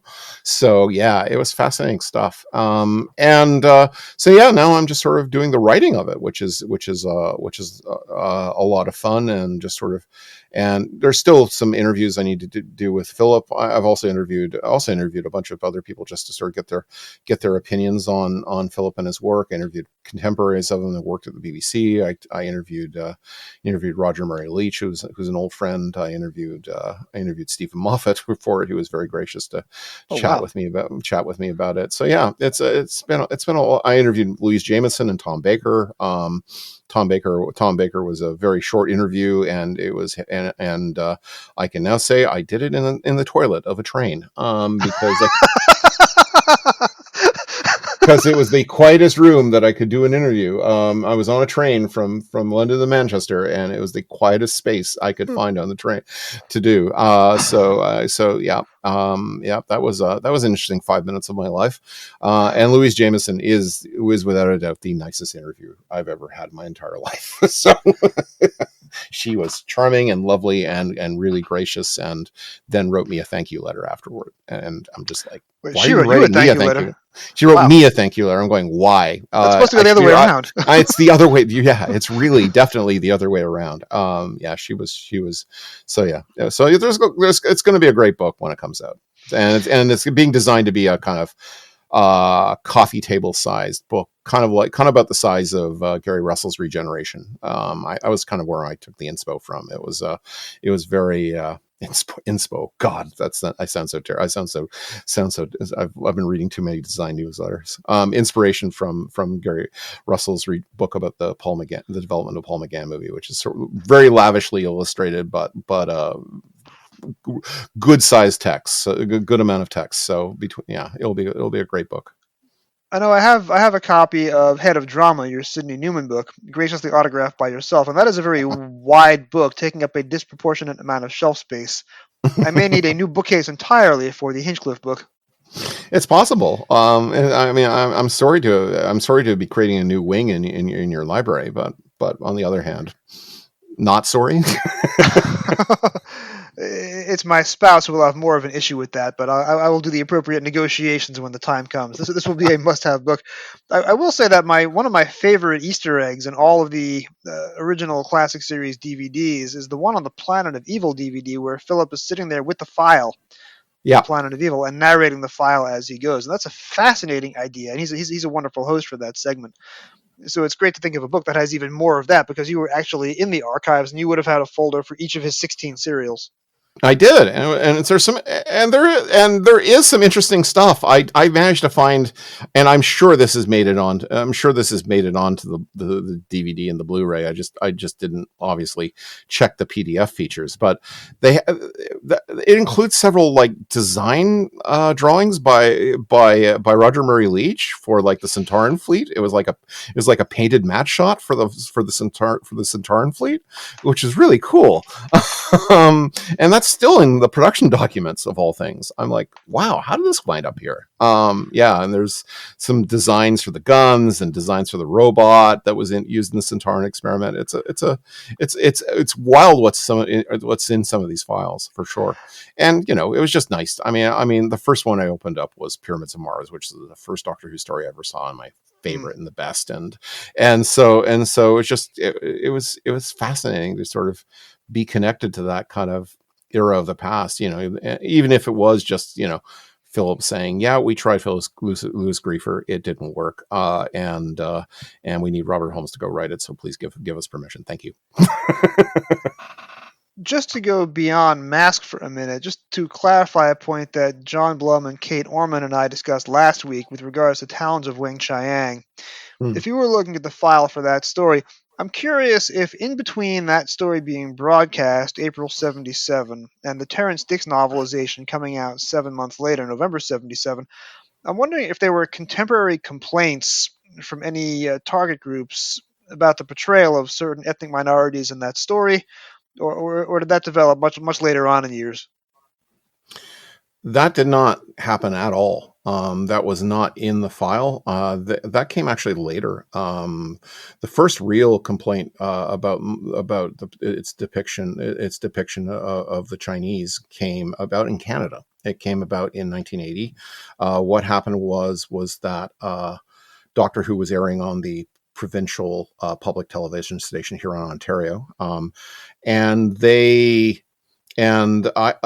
I've been trying to piece together this particular mystery for a while. Actually, it's part of a side project I've been doing. So you've come to the right person. So what happened was that this was late 1979, early 1980, and they were airing at that point season 14. And so they had advanced copies of the Talons of Wen Chiang, and they either TVO's production people or Judith Merrill, who was a science fiction author who was doing introductions to each episode. The record is unclear who brought it about. There's just some interesting telltale signs that if you look through, I went through Judith Merrill's papers, and Judith Merrill was a science fiction author. She was she was sort of a science correspondent, and she was hired to basically do a sort of 5-minute introduction and close to each episode of Doctor Who to provide some sort of educational curriculum so that you could justify why you were showing a science fiction adventure serial at 7 o'clock at night. So she would she was able to tie, for example, Terror of the Zygons in with ecology, and she talked about the three laws of robotics with the robots of death, and so on and so forth. So you get to her files about Talons of Wenxiang. There isn't a lot there because, but you do find a pamphlet for the Chinese Canadian Association, and the phone number for a couple of people. Now, she could have been looking for a panel of people to interview, but I suspect she just basically referred it to she suggested TVO refer the episodes to this, and they were an action group that had just been formed a couple of years previous because they had done there was our version of 60 Minutes. It was called W5. They had done a very, very racist report about Chinese immigrants sort of stealing spots away in universities, and it was misinformed, it was inaccurate, and so this council was formed to sort of protest it, and they did this enormous protest about it, and they got an apology and a retraction from W5 for the reporting, because it was terrible. And you can look up they did a sort of you can see part of the original reporting in something that in a mini documentary that was done by the opposing side, sort of saying hey, look, this is what you guys are doing wrong, and it was terrible, and it was racist, and it was everything that was bad about newscasting in the 1970s in one go. So these guys weren't some focus group, which is how the Doctor Who DVD feature Race Against Time put it. These guys were an actual Chinese Canadian citizens group, and when they watched the first episode, they were not impressed. And they basically they said, this is racist. This is using Fu Manchu stereotypes. And TV Ontario pulled it. They did not show it. Other Canadian television stations have shown Talons of Wenxiang. It's never been banned in Canada. They just chose not to show it. And of course, you could watch it on the PBS station from Buffalo very easily. So, and reading Judith Merrill's files about this, I discovered that there were like 5 letters of protest about it. One of them from someone I know. Oh, wow. My goodness.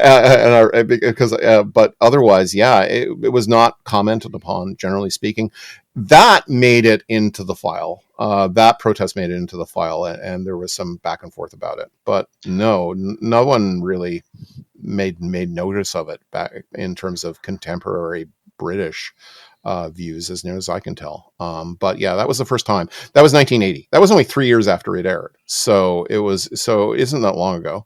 And so, yeah, it is pause for thought, because, I think, nobody else bothered except for TV Ontario to ever show it to actual Chinese people and see what they might think of it. Talons is a story that I struggle with. I got into this last week even. I didn't pick up on the problematic elements of the story even in 1985, and I didn't become aware of those until it was pointed out, probably on Records Doctor Who, at least a decade later. I don't, having seen all of Philip's other stories, and of course having spoken to him, I don't think there was ever any intention from the production office to make a racist story that specifically set out to vilify the Chinese. I think they were just looking to make the best story they could. And by doing a story in Victorian London, this unfortunately was part and parcel of the baggage that comes along with the era. I think if you look at Robert Holmes's work, going all the way to his very last script for Trial of a Time Lord, where he has anti-Chinese and anti-Italian ethnic slurs casually dropped into conversation that were later removed by Eric Sayward. I think maybe Robert Holmes came from an era where it was okay to say these things and say, haha, look how funny I'm being and witty. So that may have been a problem with the writer's mentality in general, and it's not a fault specific to Talons itself. I think it is still an excellent story in terms of plotting and wittiness and performances and direction. So that's why I struggle with Talons. I enjoy watching it even today, even as I become increasingly aware of the representation issues and the language that the writer/script editor was choosing to put into his story. For me, my issue is it with Talons isn't with the issues of representation per se. It's how fans regard that. You know, visual entertainment, media that we experience is subject to the times it was produced in and the times we watch it now, and people need to kind of acknowledge that things change during those times, and society sometimes gets better and society sometimes gets worse, but mostly, you know, we our attitude towards things are different than they are now. Doctor Who fans on the whole, I think, want to pretend to live in a world where there's nothing wrong with Talons of Wen-Chiang. And that bothers me. You know, as recently as last year, 2 years ago, they had a Doctor Who magazine's Time team had a group of younger people watching it and saying, "I don't like this. This isn't racist." And the editor of DWM, who is half Asian, did actually say, oh, well, you know, I think, you know, it'd be good if they watched past episode 1 because and it'd be good if they saw that, you know, there's so much in this story. And I'm like going, why do you feel the need to carry water for this story? Like, the story was like in the top 10 Doctor Who stories ever made in Doctor Who magazine's polls 3 times in a row. Yes. There is the preponderance of evidence in favor of Talons has already been presented. You do not need to, as a magazine, give yet another view. Like, for me, it's like that Family Guy sequence where someone turns on, where one of the kids turns up the thermostat and every dad in the neighborhood comes out. Like, oh, someone's saying something negative about Talons of Wen-Chiang. Oh, really? What? You know, I think I did a comedy sketch around that once, where we had people, you know, where we were trying to give, where we were doing the call, we're having like doing 2 anthropologists were like doing, you know, mating calls in order to try and get Doctor Who, middle-aged Doctor Who fans, you know, to identify themselves. And someone said, "The Talons of Wen-Chiang is totally racist." And then you suddenly have like 5 men go up and say, "Well, I think you have to understand in the context of the times it was in." And that's what bothers me about it is that look, guys, like there is more that's wrong with this story than the fluffy rat. And you know, if you could just acknowledge it to a certain extent, that doesn't mean that the story is irredeemable. That doesn't mean that the story isn't watchable. It doesn't mean the story needs to be canceled, but it does mean that we need to responsibly talk about it and talk about what's wrong with it. And that's what bothers me about Doctor Who fans, is that they just want to pretend that there's nothing wrong with it, and to a ludicrous extent. Like, you know, the whataboutism that happens with this story always annoys me. Well, what about how they treat Casey and the Irish? Yes, Robert Holmes is an equal opportunity bigot. Yeah, I played an audio clip from the story last week with regard to Mrs. Samuelson, the Jewish named theater wardrobe lady who was described as a bloodsucker. So certainly Robert Holmes was not saying, let me just attack one group. However, of course, the bulk of that is directed squarely at the Chinese immigrants in London in the 1890s, and that's the inescapable point. Yeah. Mrs. Samuelson can be removed from the novelization because she's only referenced in 2 scenes, but you can't do anything to fix the fact that all the Chinese characters are portrayed as heavies. Yeah, and you know, it's ultimately, I mean, what the great thing about Doctor Who is that it does pastiches of all these interesting things, and here it's doing a pastiche of the Yellow Peril, and the Yellow Peril literature was really popular, and I get that, but it's, you know, really problematic to read now. Like, I don't think anyone reading Sax Rohmer now doesn't read it kind of going, "Oh, this is just a jolly good romp." Like, no. and that's, I guess that's my issue. Like I think you can I certainly would. I think the problem with for Doctor Who fans is that this looks and feels like how we want every Doctor Who story to look. Like that first episode where you have that long tracking shot in towards the TARDIS as it materializes in the fog in a film sequence is like, oh my God, this is what I want Doctor Who always to look like, you know. And Tom Baker comes out and he's Sherlock Holmesian, and it's all very, and the production values are just so lush, and Yes, I get it. It is the most gorgeous looking Doctor Who story ever made, and that is what. But I do not think that is the price that is worth the price of not admitting that there are problems with it. Watching it now, The point that I've reached is I acknowledge the problems, I see the problems, I describe the problems, I defend those who are attacked by the story, and yet I still can't shake my admiration for the story as produced and written and acted. And just the way that the Doctor treats Greel versus the way that he treats Lisa and Chang, the Doctor is certainly much more sympathetic to Chang than he ever is toward Magnus Greel, which is not it's not the one thing that saves the story and makes it defendable. But no. I think the thing. I think the thing that about Talons is that as the saying goes, it's complicated. yeah, You know. Lee Sin Chang is not a Fu Manchu figure. He certainly looks that way in episode 1, but gradually he has more character and more shades. The problem is that he's played by a white guy in yellowface. But but it is that sort of submissive Chinese figure that that is also a stereotype. So it's a complicated thing, but I do think it does have more subtleties and shades to it than, say, there are several episodes of the Avengers, the British series that involve someone of Asian heritage, and you always just brace yourself for the worst when that happens. So it's not like that, and so yeah, there's that. And honestly, I think. It's an interest. Doctor Who is always interesting in how it approaches sometimes these things. If I think that we do until John Bennett. I mean, they're up in the 70s, they were making some strides towards using Asian actors. For example, in The Mind of Evil. Yes. They had two very talented Asian actors in that. So I think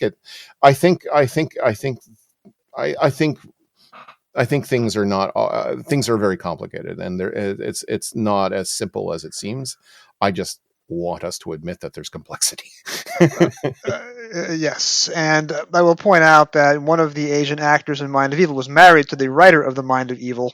And their daughter is actually an actor in a Sarah Jane Adventures story much later on. Oh my God. Oh, that's amazing. So it becomes a family affair. Well, Graeme, having gone much deeper into Talons than I expected, let's finish up with some final praise for the Hinchcliffe era. Hinchcliffe did, let's call him Philip, he did 16 serials, 8 of which are in the top 22 in the last DWM survey.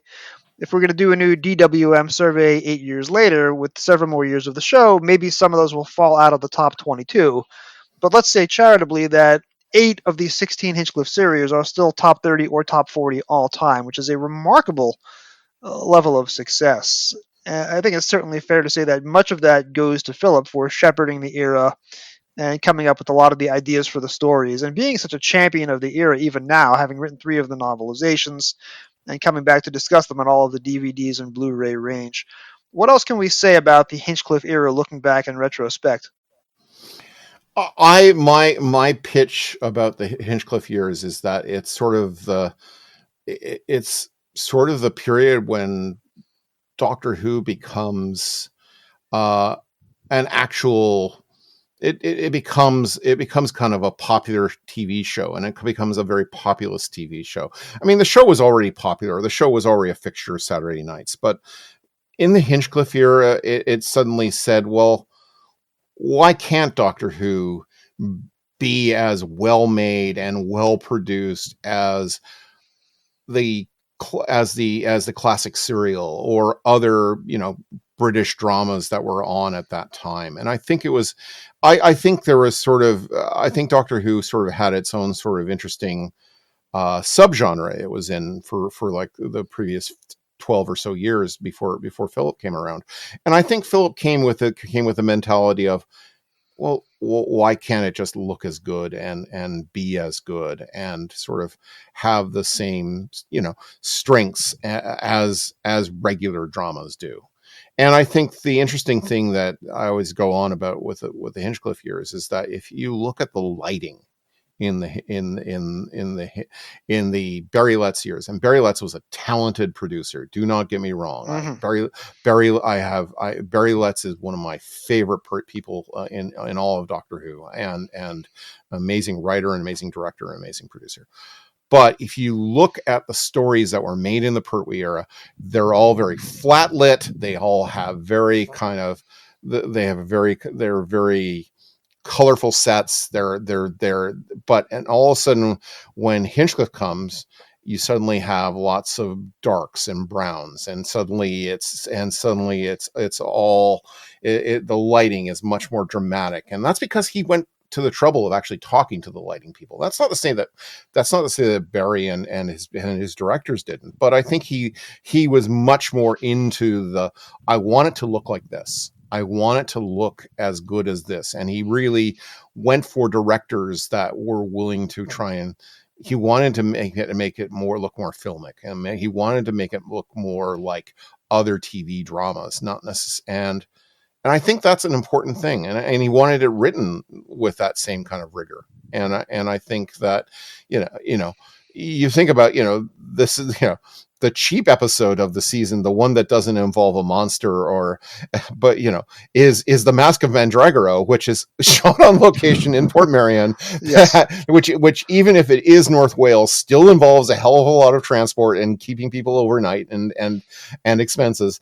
It involves a hell of a lot of costumes, which BBC does well, but still costs money. It's still,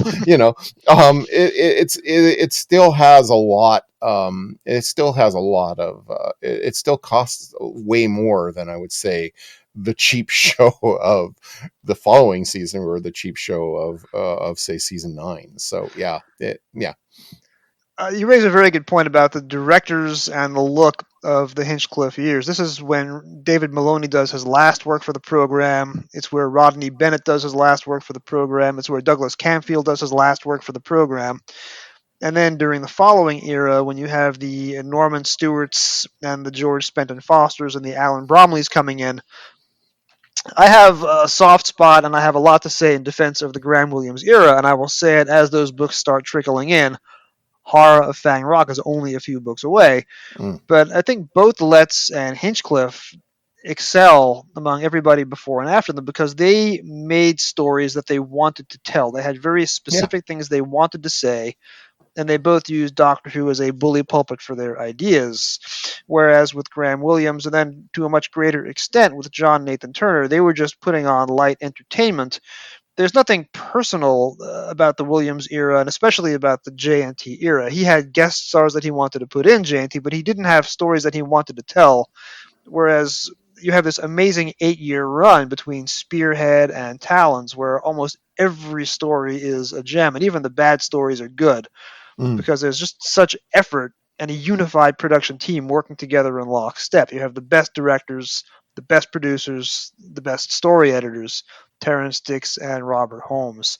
And those 8 years in the pilgrimage were the best time that I had watching the show straight through, for sure. Yeah.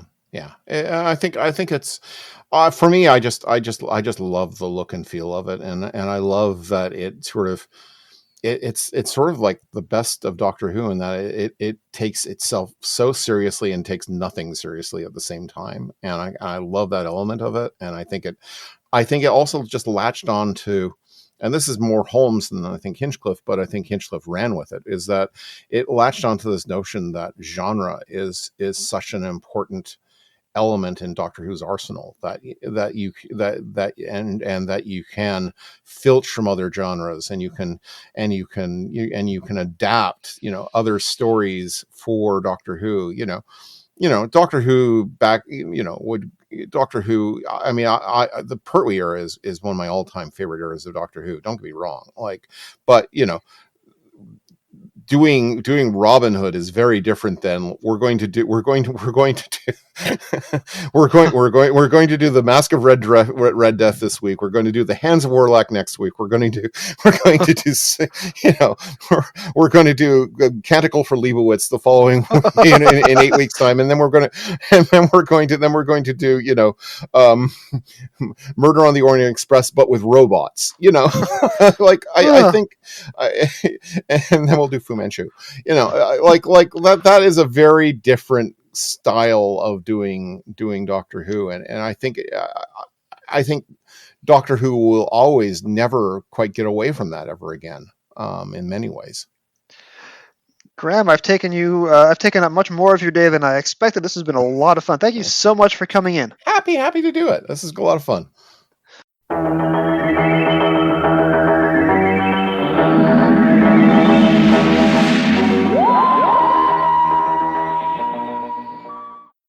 Doctor Who and the Masque of Mandragora, written by Philip Hinchcliffe, televised as the Masque of Mandragora, teleplay by Louis Marks, televised in September 1976, published in December 1977. In 1492, Doctor Who came out of the blue. It is the Italian Renaissance, during the corrupt reign of the powerful Medicis. Doctor Who, angry because he was forced to land on Earth by the incredible Mandragora helix, walks right into a Machiavellian plot. The unscrupulous Count Frederico plans to usurp the rightful rule of his naive nephew. This, with the help of Hieronymus, influential court astrologer and secret cult member. Intent on righting all wrongs, Doctor Who studies their political maneuvers. He uncovers a larger, even more malevolent plot. A plot to rule not only San Martino province, but the entire world. Hieronymus has been taken over, both in mind and body, by the Mandragora energy ball, an alien but all-powerful intelligence. Using Hieronymus and his cult members as a bridgehead, the Mandragora helix intends to conquer Earth and dominate its people. The question is, will Doctor Who prove a true Renaissance man? Will he be able to drain the Mandragora of its power and foil the Count as well? That is the back cover blurb to the 1979 Pinnacle reprint here in the United States. And yes, that Frederico is not as scripted. In the book, he is Federico. On TV, he is Federico. But he is Frederico on the back cover blurb. 11 Doctor Who novelizations were published in the year 1979. Terrance Dicks wrote 8 of them. Ian Marter wrote 1. And Philip wrote the other 2. Where Terrance's books tended to get smaller over the course of the year, Philip's second book is much longer than his first, this one clocking in, at least in the Pinnacle edition, at a full 140 pages. Chapter 1 is largely faithful to the TV dialogue, though a few colorful interjections have been dropped. Philip also flips the chapter's structure. On TV, the TARDIS scenes and the brief landing inside the helix come first, followed by the 2 scenes in San Martino.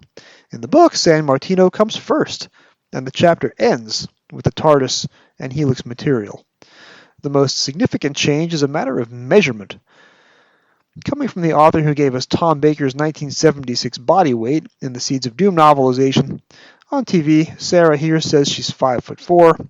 Phillips writes that she's 5'5" and a quarter, and draws herself up to her full height, which, quote, wasn't very tall.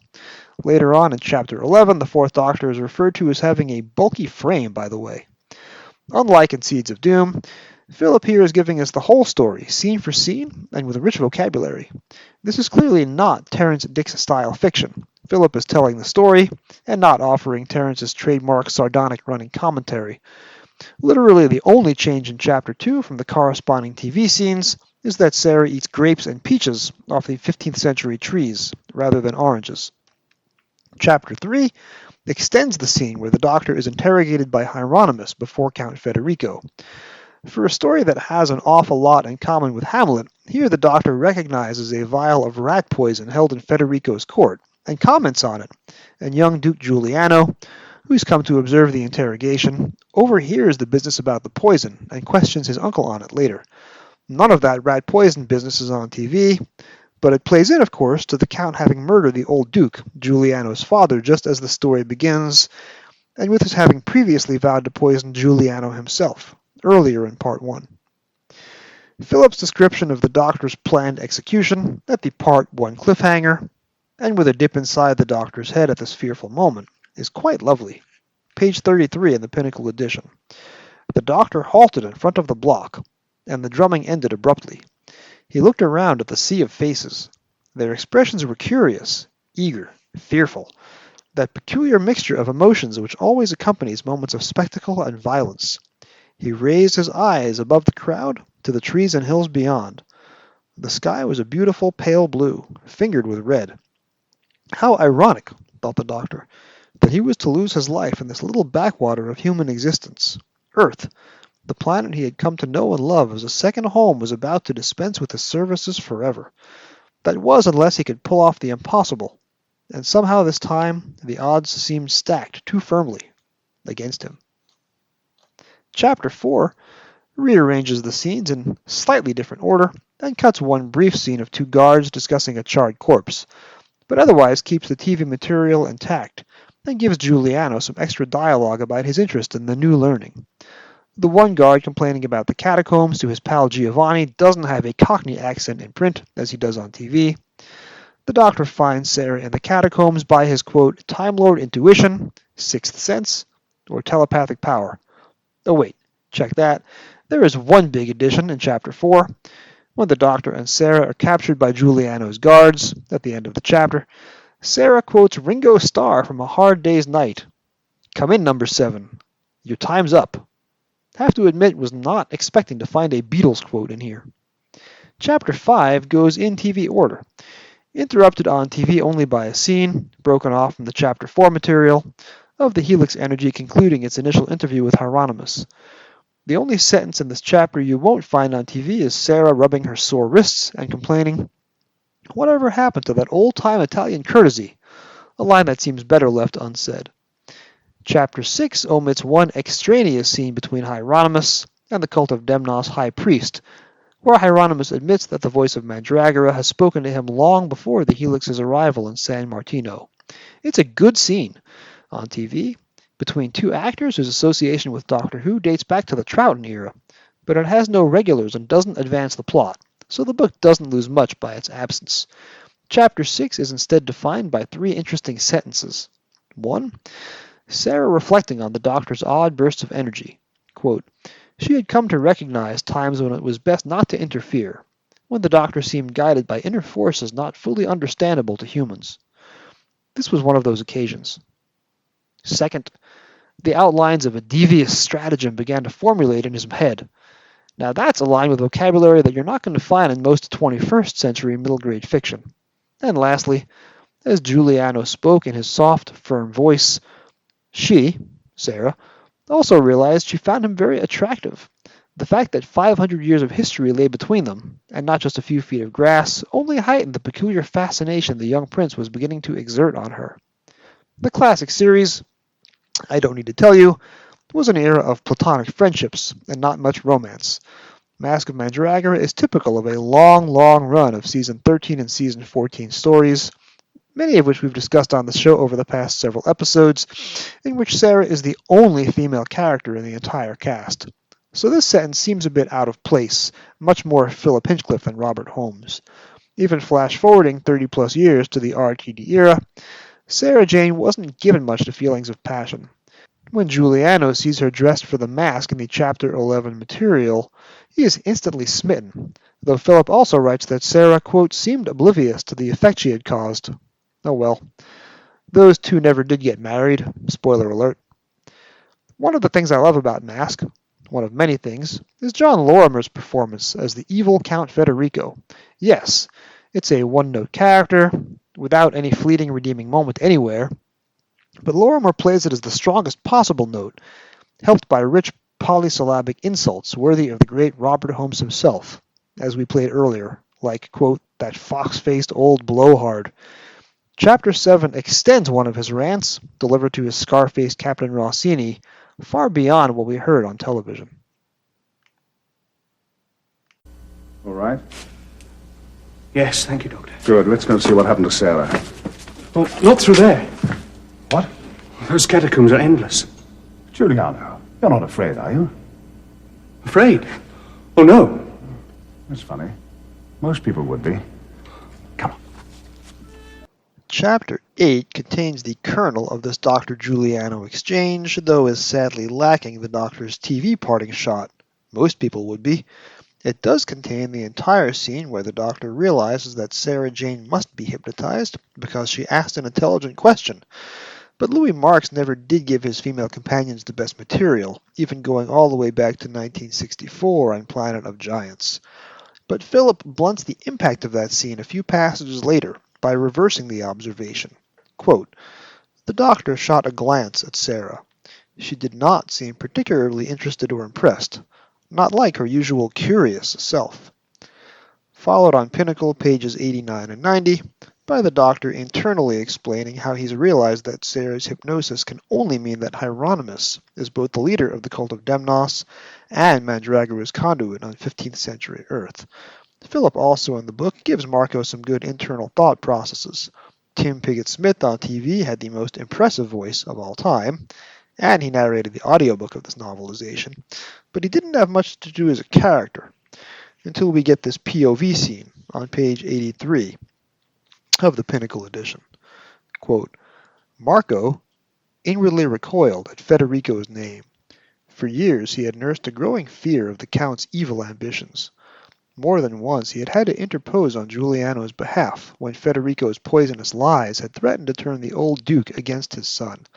Now, with the old man gone, Federico's wolfish craving for the throne seemed to know no bounds. But whatever events the future might bring, Marco felt strong and proud in his loyalty to the prince."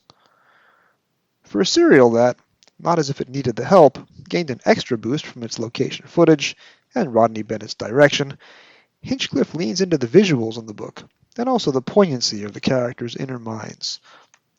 Of Prince Giuliano, in Chapter 9, Philip writes, "It was still nightfall, and the palace lay strangely quiet. Most of the torches had been doused, but through the open colonnade a strong moonlight cast a past ethereal glow onto the marble floor. For some reason, the quiet, cool atmosphere made him think back to his childhood, how as a little boy he had often played alone in these same corridors, dreaming of the day he would be crowned Duke and ruler of San Martino. And now that day had come. Here he was, a fugitive in his own house, fearing for his life, with only the strange and resourceful Doctor as his ally. Of course, sometimes Philip prefers to tell and not show. For example, he never tries to hide Federico's and Hieronymus' complicity, although to be fair, neither did the TV scripts. So the Chapter 9 line about, quote, "the first recipients of Mandragora's awesome power had relinquished their human selves," sort of spoils the cliffhanger to Part 3, which falls at the end of this chapter. However, the transformation of the TV cliffhanger into print is simply gorgeous. Page 104 of the Pinnacle edition. The Doctor turned pale as he gazed at the charred and smoking pile, which an instant before had been Count Federico. The effects of Mandragora energy were more lethal than a laser beam, more powerful than nuclear fission. And in this temple, a multitude were already armed with the same weapon. Unless he could escape, Earth was doomed. Had his alien presence yet been detected by the intelligence of Mandragora? As if in reply, the gloved finger of Hieronymus swung sharply round and pointed ominously in the Doctor's direction. The Chapter 10 material is where the story shifts from a 3-episode version of Hamlet with sorcerers to a single-episode battle between Hieronymus and his forces of superstition versus the Doctor and Giuliano as the forces of the upcoming Renaissance. Poor Marco is even more marginalized here. Just about everything he says on TV and included in this chapter is wrong. Philip even dips back into Giuliano's head in the chapter to tell us how. On page 113, Giuliano looked hard into the eyes of his steadfast companion. All the years he had known him, he had proved a wise and loyal counselor. But now they were dealing with powers and events outside their knowledge. He wondered how his father, the old Duke, would have reacted. How would he best have protected his people? And for the first time, he realized the awesome burden of office that was his inheritance. "I don't know, Marco." The young prince hesitated. 2 pages later, via Sarah's POV, there is a rousing defense of why the Doctor's principles lead him to oppose Mandragora. It was not often the Doctor grew so heated or showed his true feelings. Sarah often wondered why he cared so much for Earth and its people, but she knew it was the principle which counted. It was oppression and tyranny he fought, whether on a small scale with Federico on San Martino or Mandragora on Earth. It amounted to the same denial of freedom. And let's face it, the furious dialogue, and Tom Baker's just on the funny side of serious Hinchcliffe-era portrayal, makes Part 4 a delight to watch, or to read, over and over again. All or nothing. I'll have to risk it. Doctor! Hello, it's nice to see you. Listen. If it's ionized plasma, it's molecular, and by now must be spread pretty thinly among Hieronymus and the brethren. Exhausted. Exhausted. That's the answer. Doctor, I have a question. Could you get me one of these and a length of wire? What, wire? Wire? Yes, wire. It must be at least 150 years since wire drawing machines were invented. There must be some about the place. Well, if you spoke to the palace armourer... Good idea, I'll do that. What was your question? I wanted to ask you about the mask tonight. Everything's arranged, but it could still be cancelled if you... You're going to hold a dance? Well, only if you don't think it's too dangerous. Dangerous? My dear Duke, you've got lots of guests to entertain. Of course you must hold a hop. Sarah will love it. Ask her. Oh, yes, just my scene. And Giuliano, save me a costume. I love a knees up. And Philip adds a grace note to this in the text, page 117 of the Pinnacle edition. Sarah was forced to laugh at the young Duke's perplexed expression. She had forgotten how unsettling the Doctor's bounce of enthusiasm could be to anyone who didn't know him. Chapter 11 is, as you'd come to expect by now, a near-perfect match with the corresponding TV material, scene for scene and line by line. But Philip adds an extra layer of interest to Hieronymus' final confrontation with the Doctor, which, as on TV, is left ambiguous as to who actually wins until the very end of the episode. Philip makes clear that the Doctor has a grouting wire, which drains off Hieronymus' energy bolts, and that the wire snaps before the very last bolt is fired, which the Doctor knows might well be fatal, and he has to absorb it directly, rather than have it drained through that wire. Chapter 12 is again just about entirely faithful to DV, except as missing the Doctor's final Hieronymus impression, and the Doctor's line referring to the 20th century in the past tense. The final 2 minutes of the TV serial are about as charming as Doctor Who ever got, and the book almost but doesn't quite match that. But in all other respects, this is the richest, and probably the best, of Philip Hinchcliffe's 3 novelizations. Doctor! Well, I thought that was rather clever. A case of energy squared. It puts Mandragora back to square one. Well, don't just stand there. I'm in the market for congratulations. I wouldn't even say no to a salami sandwich. Goodbye, Giuliano. Goodbye, Doctor. This is lovely salami, thank you. Oh, it's we who should thank you. Won't you reconsider? I'm already committed, sorry. There's so much we could learn from you. It'll all come in time. Keep an open mind. That's the secret. Goodbye, Giuliano. Come on, Sarah. Oh, coming! Hey, thanks for inviting me to the ball. Smashing. Oh, what did you think of Leonardo? Leonardo who? Leonardo da Vinci. Oh, that Leonardo. No, I didn't get to see him. Good thing, too. Oh, why? Well, his submarine design wasn't exactly practical, you know.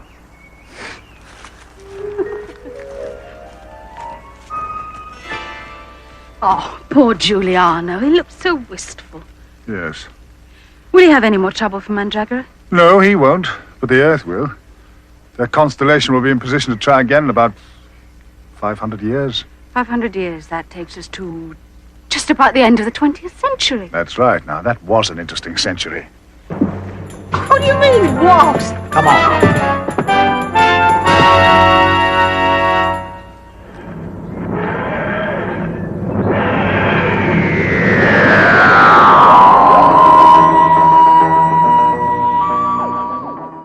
Next time on Doctor Who Literature, having finished 2 full years' worth of Target books, the entire 1976 and 1977 slates, it's time for a week off from the books, but not from the podcast.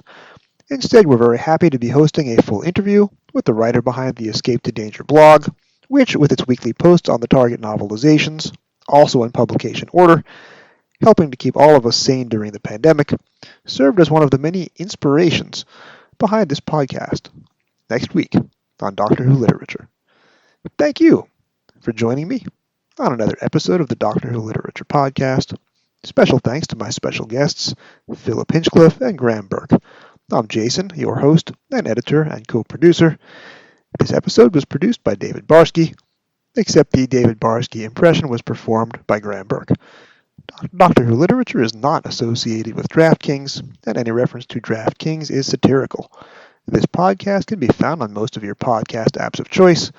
You can find all past episodes at anchor.fm/DoctorWhoLit. It really helps if you rate 5 stars and subscribe. You can find me on Twitter at Doctor Who Novels, that's Dr. Who Novels, under the hashtag Doctor Who Pilgrimage, that's Dr. Who Pilgrimage, and on email at Doctor Who Literature, that's drwholiterature@gmail.com.